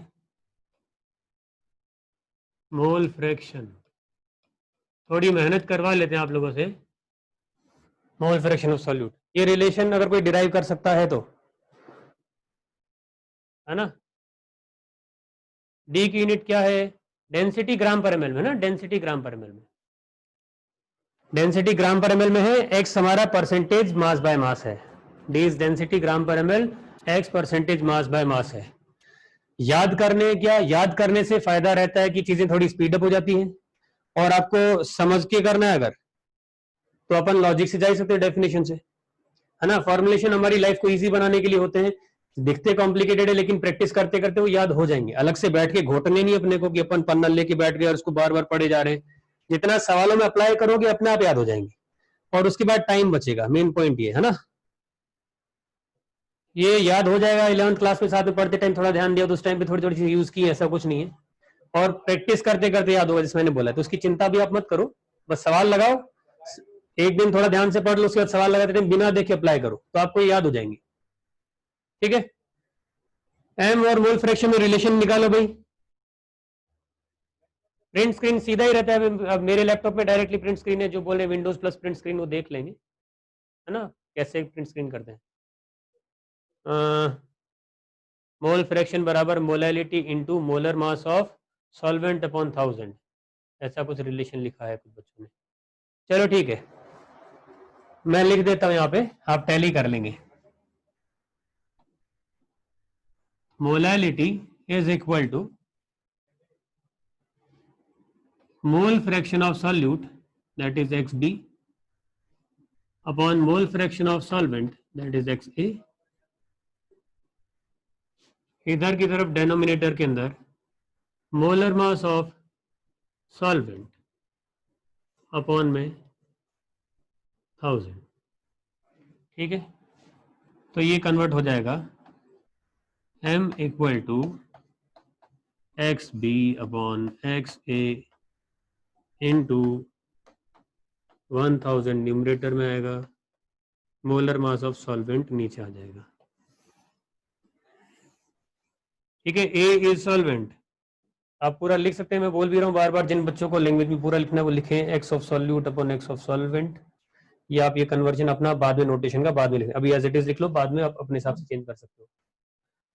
ठीक है, ये कैसे है अपने को डायरेक्टली देखना होगा भाई। मोल फ्रैक्शंस को अगर मैं एक बार के लिए मोल्स मान लूं, जो कि मैं हमेशा मान सकता हूं, बिकॉज जो कॉन्सेंट्रेशन ऑफ सॉल्यूशन होता है वो क्वांटिटी ऑफ सॉल्यूशन टेकन पे डिपेंड नहीं करता है। तो हम ऐसा मान लिया, अगर हमने 1 मोल टोटल लिया मिक्सचर का, सॉल्यूशन का, तो 1 मोल के अंदर जो मोल्स होते हैं वही तो मोल फ्रैक्शन होते हैं। This is the definition of mole fraction. तो अगर आपने 1 मोल सॉल्यूशन ले लिया तो जो मोल फ्रैक्शंस हैं वो डायरेक्टली मोल्स हो चुके हैं। ये है सॉल्यूट के मोल्स। मोलैलिटी की डेफिनेशन क्या होती है, सॉल्यूट के मोल्स प्रेजेंट इन पर केजी ऑफ सॉल्वेंट। तो न्यूमरेटर में तो सॉल्यूट के मोल्स आ चुके हैं, नीचे मुझे मास ऑफ सॉल्वेंट बनाना है केजी में। ठीक है, सॉल्यूट के moles by mass of solvent in kilograms. ये क्या हो गए, moles of solvent. Moles of solvent into molar mass of solvent, XA into MA, this becomes mass of solvent, लेकिन ये ग्राम्स में है, तो इसको 1000 से डिवाइड करेंगे तो ये आ जाएगा mass of solvent in kilograms. तो एक तरह से आपका वही फॉर्मूला लिखा हुआ है, सॉल्यूट के moles upon mass of solvent. ये फॉर्मूला ऐसे अलाइव हो जाता है, तो आप थोड़ा सा कभी कभी समझ के कर लेंगे तो आपको याद रखने में आसानी होगी कि अच्छा न्यूमरेटर में मोल्स चाहिए सॉल्यूट के, वो यहां से आ रहे होंगे, ये दोनों मल्टीप्लाई के मास ऑफ सॉल्वेंट बना रहे होंगे, उस मास को केजी में कन्वर्ट करने के लिए 1000 का फैक्टर आया होगा। इस तरह से चीजें याद हो जाएंगी। ठीक है,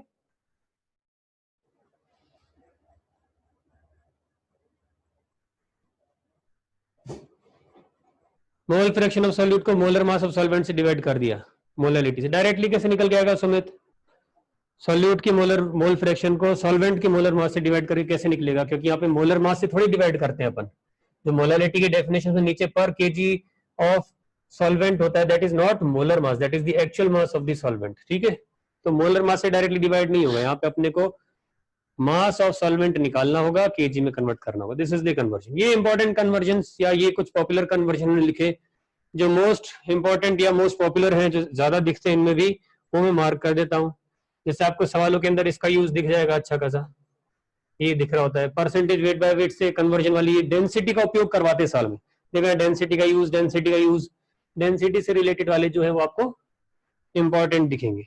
बाकी आप सवालों की तरफ अपनी इनकी इंपॉर्टेंस अपने आप समझ जाओगे, ठीक है। ये कन्वर्जन वाला पार्ट वापस डेंसिटी वाला इंपॉर्टेंट दिख जाएगा आपको। स्ट्रेंथ और ये इतना नहीं है, जहां जहां डेंसिटी वाला दिख रहा है वो आप हाईलाइट कर सकते हो, बाकी सीधे सरल है। तो फर्स्ट, थर्ड, फिफ्थ और sixth, first, third, fifth, sixth पे आप स्टार मार्क कर सकते हैं, 1, 3, 5, 6, ठीक है।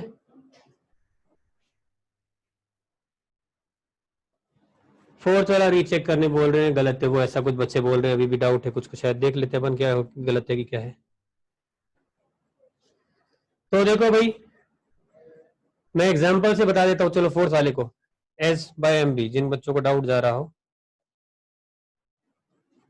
सीधा सरल एग्जांपल लेते हैं अपन। 40 ग्राम मैंने में लिया सॉल्यूट हमारा, ठीक है। इसको डिसॉल्व करके अपन ने 1 लीटर सॉल्यूशन बनाया सपोज। तो अगर मैं पूछूं कि स्ट्रेंथ क्या है, तो स्ट्रेंथ हम जानते हैं, it is the mass of solute present in per litre of solution. तो स्ट्रेंथ सीधा सीधा आ गया, 40 grams of solute is present in per litre of solution. Molarity, molarity होती है सॉल्यूट के कितने मोल्स प्रेजेंट हैं, तो मैं इस मास को मोल्स में कन्वर्ट करूंगा। तो कैसे कन्वर्ट हुआ, गिवन मास बाय मोलर मास, ये मोल्स आ गए, ठीक है। तो मोलैरिटी हमारी 1 आ रही है। तो मैं बेसिकली क्या कर रहा हूं, 1 लीटर में जो मास प्रेजेंट था अगर वो रिपोर्ट कर दूं तो स्ट्रेंथ है, लेकिन उस मास को अगर मैं मोल्स में कन्वर्ट कर दूं तो मोलैरिटी हो जाएगी। तो इसको मोल्स में कन्वर्ट करने के लिए मुझे मोलर मास से डिवाइड ही तो करना पड़ेगा, ठीक है। तो जिन भी बच्चों को कोई चीज गलत वगैरह लग रही हो, बताएं, जरूर बताएं, हो सकता है कभी गलती हो सकती है, गलती होना एक नॉर्मल सी बात है, लेकिन फिलहाल तो नहीं हुई है, ठीक है। तो इस स्लाइड को गायब करते हैं अपन। अब आते हैं अपन सवालों पे। ये इंटर कन्वर्जन आपने अपनी कॉपी में लिख लिए होंगे, और अब इनको यूज करते अपन सवाल लगा सकते हैं। फटाफट आगे बढ़ते हैं। तीसरा सवाल, जहां जहां जरूरत पड़ेगी वहां पे इंटर कन्वर्जन लगा सकते हैं, ठीक है। अच्छा, एक मिक्सिंग से रिलेटेड पार्ट फटाफट बता देता हूँ आपको, फिर अपन आएंगे इधर। जब हम कोई चीजें मिक्स करते हैं तो वहां पे सॉल्यूशंस की जो मोलैरिटीज वगैरह रहती है उसके लिए क्या फॉर्मूला है ना। तो 2 केस हमारे पास में देखने के हैं, दैट इज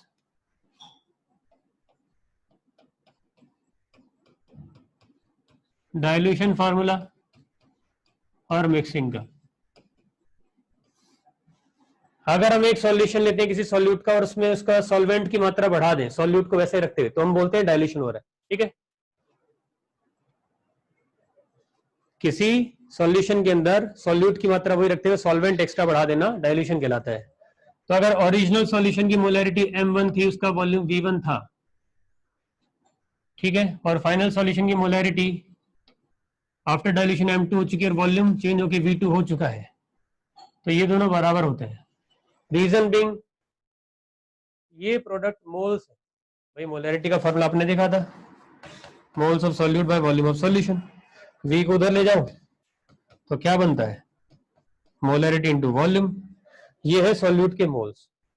तो क्योंकि डाइल्यूशन के दौरान सिर्फ सॉल्वेंट ऐड होता है, सॉल्यूट की मात्रा नहीं बदलती है, तो ये सॉल्यूट के moles in the original solution, ये सॉल्यूट के moles in the final solution, और वो चेंज हुए ही नहीं थे, तो these two must be equal, ठीक है। तो मोल्स हमने कंजर्व कर दिए बेसिकली एक तरह से, मोल्स चेंज नहीं हुए, तो उसका यूज किया है, ठीक है। ये dilution formula, V1 volume of the original solution, V2 volume of the final solution, M1 M2 original molarity, molarity of the diluted solution.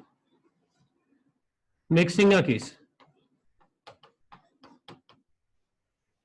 Mixing के केस के अंदर जो नई मोलैरिटी आती है सॉल्यूशन की, M mix, it is simply जिस भी कंपोनेंट के रेस्पेक्टिव मोलैरिटी निकाल रहे हैं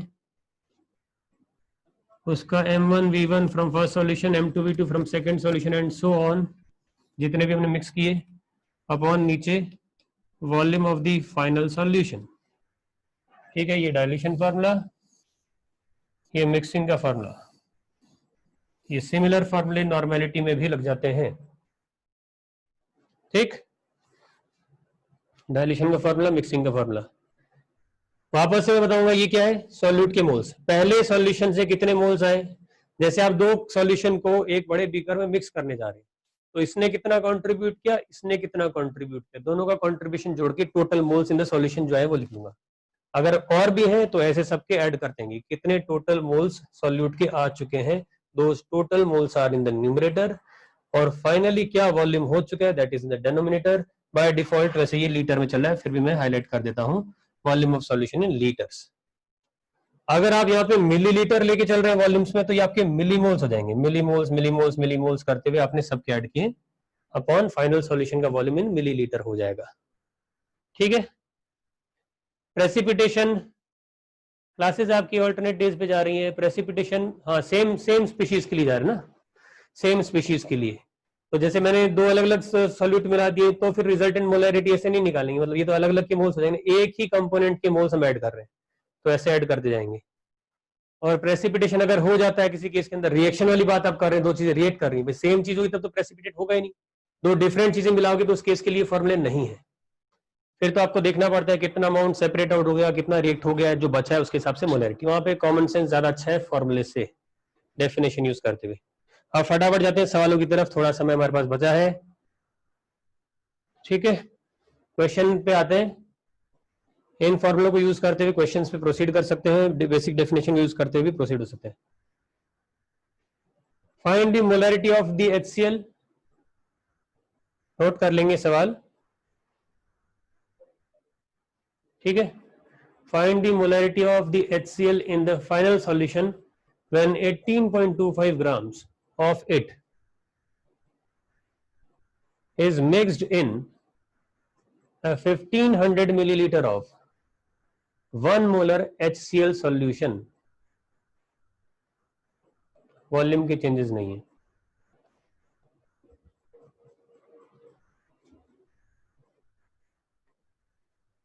वॉल्यूम स्ट्रेंथ वगैरह यहाँ पे हम नहीं कवर कर रहे ना, वो जो कॉन्सेंट्रेशन टर्म्स कह रहे हैं, ओलियम वॉल्यूम स्ट्रेंथ वगैरह, वो यहाँ पे नहीं कवर होगा। सॉल्यूशन चैप्टर से रिलेटेड जो जो चीजें कई हमें ज्यादा जरूरत पड़ती है, वही हम यहाँ पे कवर कर रहे हैं। अब सब बच्चे सवाल पे फोकस करेंगे प्लीज, है ना, और कोई चीज बात अभी ना करें, सवाल जो चल रहा है उस पर बढ़िया से फोकस करो और सॉल्व करो, आंसर निकाल के रिपोर्ट करेंगे। 4/3 का आंसर बोला जा रहा है। जूम किया बेटा, जूम इससे ज्यादा जूम करेंगे स्क्रीन से बाहर जाएगा, है ना। जिनको क्लियर नहीं है उनको मैंने बोल के ऐसे बता दिया है, एक रफ लैंग्वेज अगर मैं बता दूं आपको, 18.25 ग्राम HCl दिया गया है, लिख सकते हैं फटाफट, 18.25 ग्राम HCl हाइड्रोक्लोरिक एसिड, उसको हमने मिलाया हुआ है 1500 millilitre 1500 millilitre 1 molar HCl solution में। तो HCl के सॉल्यूशन में HCl ही डाल दिया गया एक्स्ट्रा। तो आपसे पूछ रहे हैं कि फाइनल सॉल्यूशन के अंदर मोलैरिटी क्या होगी HCl की। वॉल्यूम के चेंजेस जो है वो इग्नोर करने अपने को, कोई वॉल्यूम में बदलाव नहीं है। तो बच्चे आंसर रिपोर्ट करें। 4/3 1.33, जहां तक मुझे याद आ रहा है बिल्कुल सही आंसर है ये। ठीक है, तो इसको फटाफट से देख लेते हैं।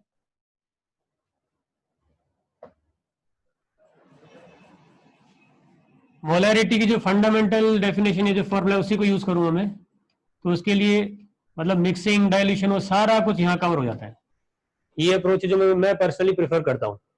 ठीक है, तो मोलैरिटी निकालनी तो फाइनली कितने मोल्स अपॉन फाइनली कितना वॉल्यूम है, या तो millimoles by volume in millilitre या moles by volume in litres. तो दोनों सॉल्यूशन से, दोनों से कितने मोल्स आ रहे हैं वो लिख लेते हैं। 18.25 ग्राम जो हमने मिलाया, given mass of HCl upon molar mass of HCl, ये मोल्स ऑफ HCl आ गए। इतने मोल HCl हमने मिला दिया, प्लस पहले से भी कुछ था, कितना वॉल्यूम दिया है 1500 मिलीलीटर, और मोलैरिटी 1 दी है। तो molarity into volume in litres, molarity 1 volume 1 litre. एक सॉल्यूशन से इतने मोल आए, दूसरे से इतने मोल आए, टोटल मोल्स आ चुके हैं। वॉल्यूम चेंजेस इग्नोर कर रहे हैं, यानी 1.5 लीटर, सॉरी अच्छा 1500 था, मोलैरिटी 1 इंटू वॉल्यूम 1.5 लीटर। ठीक है,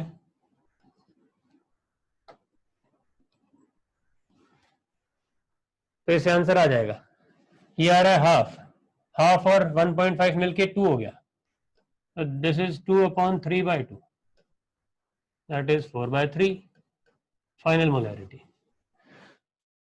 है ना, ये चीजें देखो अपन ये पूरा लेक्चर डेडिकेट कर रहे हैं कॉन्सेंट्रेशन टर्म्स के ऊपर। कुछ बच्चों के लिए बहुत सीधा सरल होगा, कुछ के लिए कॉम्प्लिकेटेड है, तो वो थोड़ा सा समय घर पे जाके स्पेंड करें। आपको जो मॉड्यूल के जो कॉन्सेंट्रेशन टर्म वाला बिगनर बॉक्स है या अनवस्थी आप जिस अगर लगा रहे थे, जो भी बुक आपने लगाई है उसमें से आप रिवाइज करें इन चीजों को, कॉन्सेंट्रेशन टर्म से थोड़ी प्रैक्टिस करें। अगली क्लास से अपन प्रॉपर लिक्विड सॉल्यूशन वाला जो आगे का पार्ट है जहां से अपन पढ़ने की तरफ बढ़ेंगे वो देखेंगे। ठीक है, इसका आंसर 4/3 आएगा।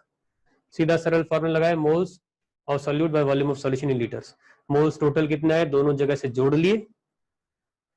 ठीक है, तो अपन अगले सवाल की तरफ बढ़ते हैं। अभी next question,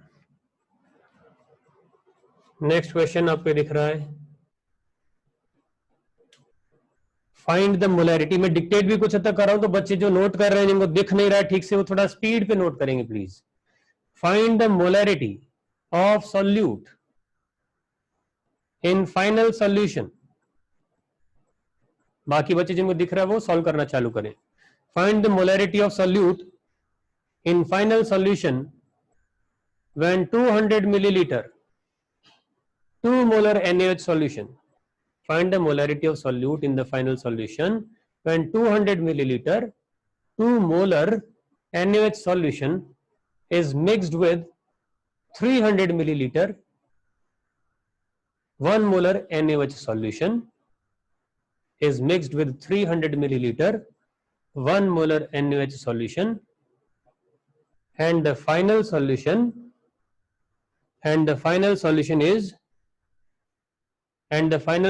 is made up to 2 liter, and the final solution is made up to 2 liter. ठीक है, क्लास वगैरह की टाइमिंग से रिगार्डिंग आपको डिटेल्स आ जाएंगी या आ चुकी होंगी, उनको आप थोड़ा देखें। बच्चों के आंसर्स आ रहे हैं 7/20, 0.35, 1/4, अलग अलग तरह के आंसर्स। ठीक है, जब अपन ने लास्ट क्वेश्चन में यूज किया था वही सबसे बढ़िया सीधा सरल फंडामेंटल फॉर्मूला है। एक ही फॉर्मूला हम याद रख सकते हैं, मोलैरिटी सॉल्यूट के मोल्स बाय सॉल्यूशन का वॉल्यूम इन लीटर्स, या millimoles by volume of solution in litres. जितनी जितनी चीजें मिलाओगे उन सब का आप देख लो कि इसने कितना कंट्रीब्यूट किया, उसने कितना कंट्रीब्यूट किया, टोटल जो मोल्स आएंगे ना फाइनली सॉल्यूशन वो निकाल के लिख लो न्यूमरेटर में, और जो टोटल वॉल्यूम है वो डिनोमिनेटर में। क्वेश्चन वहीं पे खत्म हो जाएगा।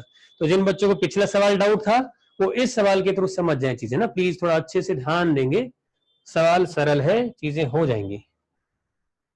तो अपन ने याद रख लेता हूं मैं, 2 मोलर 200 मिलीलीटर, 200, 1 300। ठीक है भाई, तो हमारा जो अभी सवाल चल रहा है उस पर बात करें, तो यही फॉर्मूला मैं यूज करूंगा। सॉल्यूट के जो टोटल मोल्स आए हैं वो न्यूमरेटर में लिख देंगे और सॉल्यूशन का टोटल वॉल्यूम नीचे लिख देंगे। तो हमारे पास में पहले सॉल्यूशन की मोलैरिटी 2, वॉल्यूम था 200 मिलीलीटर, यानी कि लीटर के अंदर अगर लिखूं तो 0.2। दूसरे सॉल्यूशन की मोलैरिटी है 1, वॉल्यूम 300 मिलीलीटर यानी कि 0.3 लीटर। ठीक है, एक बार डेटा चेक कर लो, सही लिखा ना।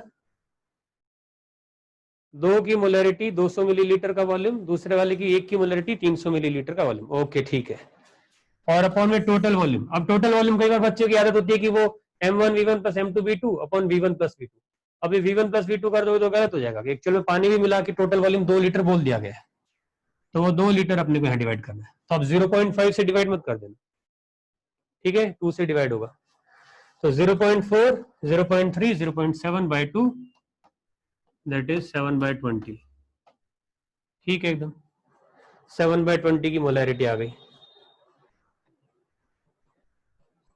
तो पहले सॉल्यूशन से कितने मोल्स आए, दूसरे से कितने आए, जोड़ दिया गया total moles upon total volume. ठीक है, हाँ ठीक है, सेम ही है, 2/70, 7/20 या फिर 0.35। तो ये हमारी मोलैरिटी फाइनल आ चुकी है। अगले सवाल पे बढ़ेंगे। अगला सवाल बच्चे बाकी नोट करें, जिनको किसी को डाउट रह गया बाई चांस पिछले साल में, तो वो इधर डिस्कस कर सकते हैं स्क्रीन पे।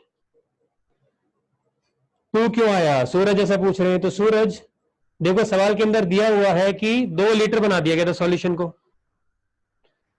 है ना। सॉल्यूशन के वॉल्यूम को कितना बना दिया गया था? 2 लीटर बना दिया गया था। तो 2 लीटर बना दिया गया था, तो फाइनल सॉल्यूशन में जो वॉल्यूम है वही डिनोमिनेटर में आता है। ओके, अब कोई बच्चा पूछ रहा है कि मोलरिटी सॉल्यूट की पूछिए ना, वो लैंग्वेज ऐसे ही बोलते हैं भाई, जैसे एक सॉल्यूशन में बनाता हूं उसमें 3 तरह के सॉल्यूट मिला दिए, तो अब हर एक के रेस्पेक्ट में मोलरिटी अलग रिपोर्ट की जा सकती है। मोलरिटी ऑफ HCl सॉल्यूशन, अब उसमें अपन ने शुगर भी मिला दिया, molarity of sugar in the solution, molarity of sugar in the solution. तो रिपोर्टिंग है, बोलने का तरीका वही है, बट हम कर रहे हो जैसे हम कर दें। ठीक है। प्रीवियस क्वेश्चन में M1 V1 equal to M2 V2 wasn't applicable when volume wasn't changing। हाँ, वहां पे डायल्यूशन तो था ही नहीं। राघव जो आप पूछ रहे हो उसके अंदर आपने सॉल्यूट मिला है बेटा। जब हम कह रहे हैं कि डाइल्यूशन का मतलब क्या होता है कि हम किसी सॉल्यूशन में सॉल्वेंट मिला दें, लेकिन वो जो सवाल हमने पीछे किया था 18.25 ग्राम HCl वाला, उसमें हमने सॉल्यूट ऐड किया हुआ है। तो सॉल्यूट बढ़ा रहे तो उसको कंजर्व कर ही नहीं सकते। आपने चीनी का सॉल्यूशन बनाया था, चीनी और लाके डाल दी, तो आप ये नहीं बोल सकते कि चीनी के मोल्स पहले और बाद वाले सॉल्यूशन बराबर होंगे। ठीक है, चलो भाई इस वाले सवाल का, ये अगला सवाल अपना चल रहा है ना, इसको सॉल्व करेंगे फटाफट। समय कम बचा है, समय अपना 12:20 तक ही है, तो कुछ 12 मिनट बाकी है अभी। फटाफट करोगे, फिर मैं सवाल बाकी नीचे वाले नोट करने को कह दूंगा आपको, फटाफट आप स्क्रीनशॉट या नोट कर लीजिएगा।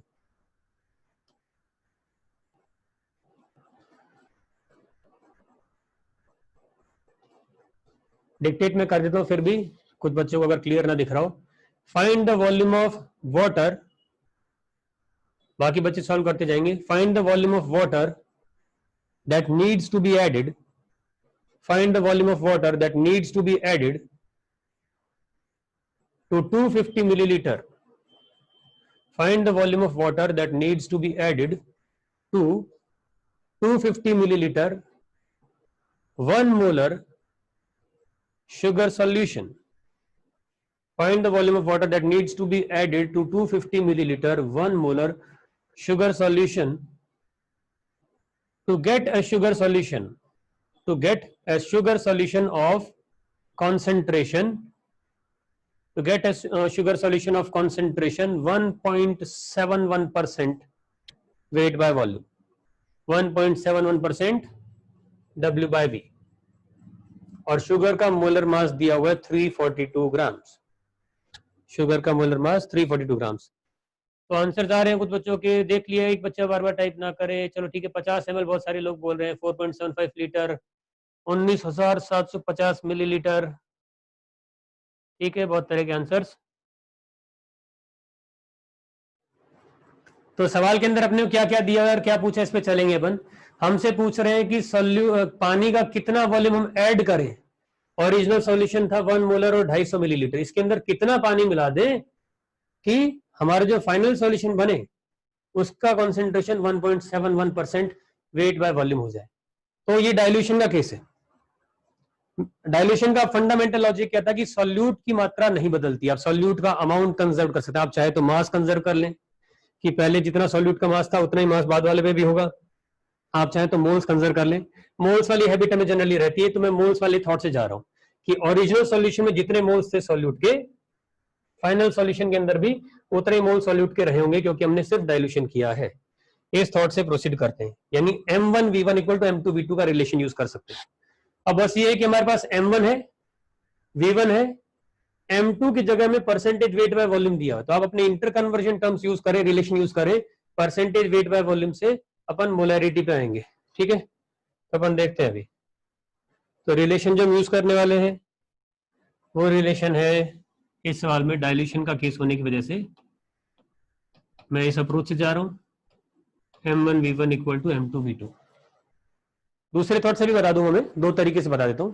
कुल मिला के अमाउंट ऑफ सॉल्यूट कंजर्व करना है, तो सॉल्यूट के मोल्स दोनों जगह पे बराबर होंगे, ये हमारा थॉट है। सवाल में molarity of original solution, volume of original solution दिया हुआ है, ये वाली टर्म दी नहीं है डायरेक्टली, दूसरे रूप में दिया हुआ है, परसेंटेज वेट बाय वॉल्यूम दिया है, और ये अपने को पता करना है। सो दिस इज रिक्वायर्ड, और ये कुछ दूसरे फॉर्मेट में दिया हुआ है। तो पहले मैं ये M2 निकाल लेता हूं। तो अगर आपको ध्यान हो भाई, अपने को परसेंटेज वेट बाय वॉल्यूम दिया हुआ है, परसेंटेज वेट बाय वॉल्यूम दिया था 1.71। इसका मतलब क्या होता है 1.71 ग्राम इन 100 ml। ठीक है, लैंग्वेज यूज कर रहा हूं मैं भी, definition 1.71 gram solute in 100 ml solution. तो यहां से अपन मोलरिटी की डेफिनेशन की तरफ जा सकते हैं। भाई 1 लीटर सॉल्यूशन में कितने मोल्स, तो अगर मोलरिटी निकाले M2 हमारी सॉल्यूट के मोल्स, तो उसका मास है 1.71, molar mass 342, given mass by molar mass, given mass 1.71 हमने उस लैंग्वेज से पिक कर लिया, मोलर मास 342, ये सॉल्यूट के मोल्स हो गए। सॉल्यूशन का वॉल्यूम कितना है 100 ml, तो 100 ml को लीटर में कन्वर्ट करेंगे तो 1000 का फैक्टर आ जाएगा डिवाइड होके, ये आपका आता है सिंप्लीफाई होके 17.1 बाय 342 है ना, एक 10 ऊपर चला जाएगा 17.1 बाय 342, ये 1/20 आ रहा है, 1/20 m। सो मोलरिटी इज 1/20, ये हम यहाँ पे यूज कर लेंगे, फिर खत्म हो जाएगा। ठीक है, तो ओरिजिनल सॉल्यूशन की मोलरिटी कितनी दी हुई थी 1 मोलर 250 ml, तो original solution 1 molar volume 250 ml, volume अपन कोई सी भी यूनिट में ले सकते हैं कि दोनों तरफ सेम होना चाहिए बस। नई मोलरिटी 1/20 और ये वॉल्यूम आ जाएगा यहाँ पे V2, तो 20 इधर मल्टीप्लाई हो जाएगा, तो 20 मल्टीप्लाई हो गया कितना आ गया, ये 5000 आ रहा है, तो V2 की वैल्यू 5000 मिलीलीटर। बट ये किसका वॉल्यूम है फाइनल सॉल्यूशन का, तो वॉल्यूम ऑफ वाटर एडेड 5000 तो फाइनली हो चुका है, 250 पहले से था, यानी हमने कितना ऐड किया, ये ऐसा बन गया ना, इक्वल टू लिखा है 4750 मिलीलीटर ऐड कर दिया है। ठीक है, 4.75 लीटर या 4750, ठीक है। M2 सही है बेटा, थोड़ा ध्यान से चेक करोगे, सब सही है एकदम, है ना। मोलरिटी की डेफिनेशन से शुगर के मोल्स मिल गए, फिर परसेंटेज वेट बाय वॉल्यूम के फॉर्मूले में डाल दिया। हाँ ठीक है, मतलब कुल मिला के डेफिनेशन यूज कर सकते हैं हम। दूसरा थॉट जो यूज कर सकते हैं, मैं ओरली बता देता हूं समय कम होने की वजह से। इसके अंदर मैं एक काम और कर सकता था कि मुझे शुगर का दिया है mass, molar mass, sorry molar mass दिया है और मोलरिटी है अपने पास में, ठीक है। तो मोलरिटी 1 है, वॉल्यूम ये रहा, इसको आप लीटर में लिखेंगे तो कितना है 1/4 litre. Molarity into volume 1 into 1/4, ये क्या बन गए सॉल्यूट के मोल्स। तो हमारे पास शुगर के मोल्स कितने आ गए पहले सॉल्यूशन में 1/4 मोल, मैं उसको मोलर मास से मल्टीप्लाई करके मास बना सकता हूं, तो मेरे को शुगर का मास इन द ओरिजिनल सॉल्यूशन मिल जाएगा 1/4 मोल्स का मास 1/4 इंटू 342। अब क्योंकि सिर्फ पानी ही मिलाया गया सॉल्यूशन में, तो शुगर का मास चेंज नहीं होगा, तो शुगर का मास फाइनल सॉल्यूशन के अंदर भी वही आने वाला है। ठीक है, तो वो अपन यहां से प्रोसीड कर सकते हैं। 1.71 ग्राम्स ऑफ शुगर इन पर 100 मिलीलीटर आ रहा है, तो इसको यूज करते हुए मैं यहां से वॉल्यूम को अगर V मान लूं तो 1.71 पर 100 ml पे आता है, तो VML में कितना है को वो निकाल लो। मास ऑफ सॉल्यूट यहां से भी निकाल लो, मास ऑफ सॉल्यूट यहां से भी निकाल लो, दोनों इक्वेट कर दो। ठीक है, नहीं तो यही अच्छा है जो अपन ने किया। अब बाकी सवालों को फटाफट से बाकी बच्चे नोट कर लें बार, है ना, आगे अपन अभी नहीं बढ़ेंगे। और फिर मैं जो रिपीट करना है, जो कुछ डिस्कस करना है अगली क्लास के बारे में कहना है, वो बातें अपन करेंगे। फटाफट नोट कर लो या स्क्रीनशॉट ले सकते हैं, क्वेश्चंस का स्क्रीनशॉट लेने में कोई दिक्कत नहीं है, उसको स्क्रीनशॉट लेके अपनी कॉपी में नोट कर लेना। नोट्स आपको बहुत प्रॉपर्ली मैनेज करने एक जगह, कुछ भी रफ में ना करें, जो भी सॉल्व कर रहे हैं आपकी कॉपी के अंदर एक रिकॉर्ड के तौर पे रहना चाहिए। ठीक है, मैं ऐसा भी कर दूंगा ना, ये पीडीएफ भी भेज दूंगा दोबारा से, ये सवाल अगर बाई चांस किसी ने नोट प्रॉपर्ली नहीं कर पाए तो ये पीडीएफ दोबारा से भेज दी जाएगी। ठीक है, स्क्रीनशॉट अगर ले लिया है, एक सवाल और बचता है इसके बाद में, है ना, अभी फिर भी स्क्रीनशॉट लेना चाहें तो ले सकते हैं। एक आखिरी सवाल ये है, 8 सवाल इसमें थे, बाकी अपन ऐसे ही कर रहे थे बिना इसके थ्रू।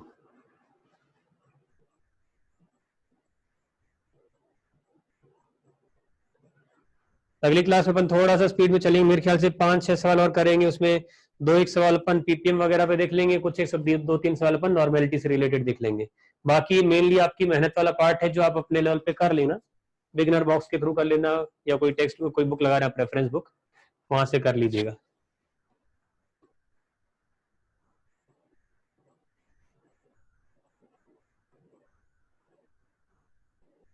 ठीक है, ये सवाल अगर नोट कर लिए, आंसर्स भी मैं इनके देख डिस्क्लोज यहाँ कर रहा हूँ, अपने आंसर टैली कर लेना, इसका स्क्रीनशॉट भी ले लो।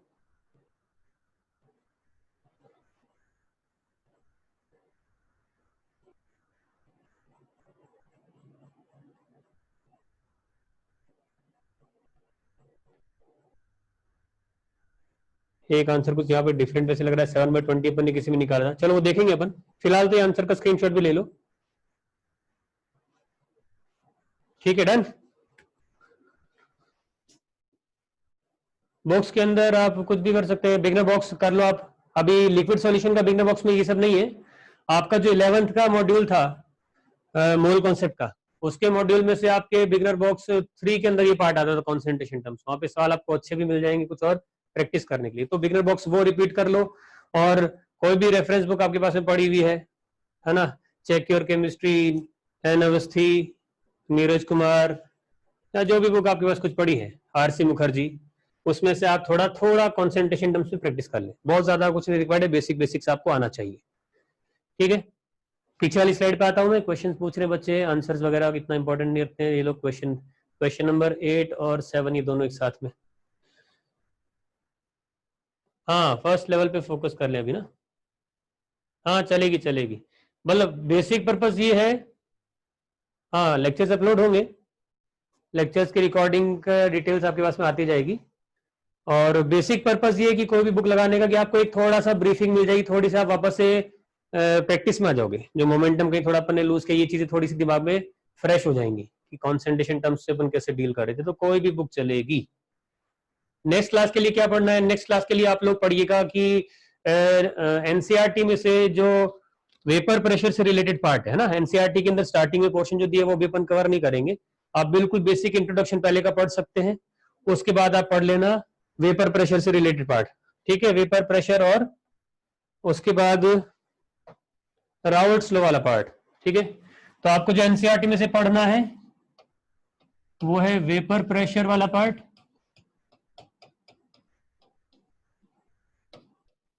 और रावर्ट्स लॉ।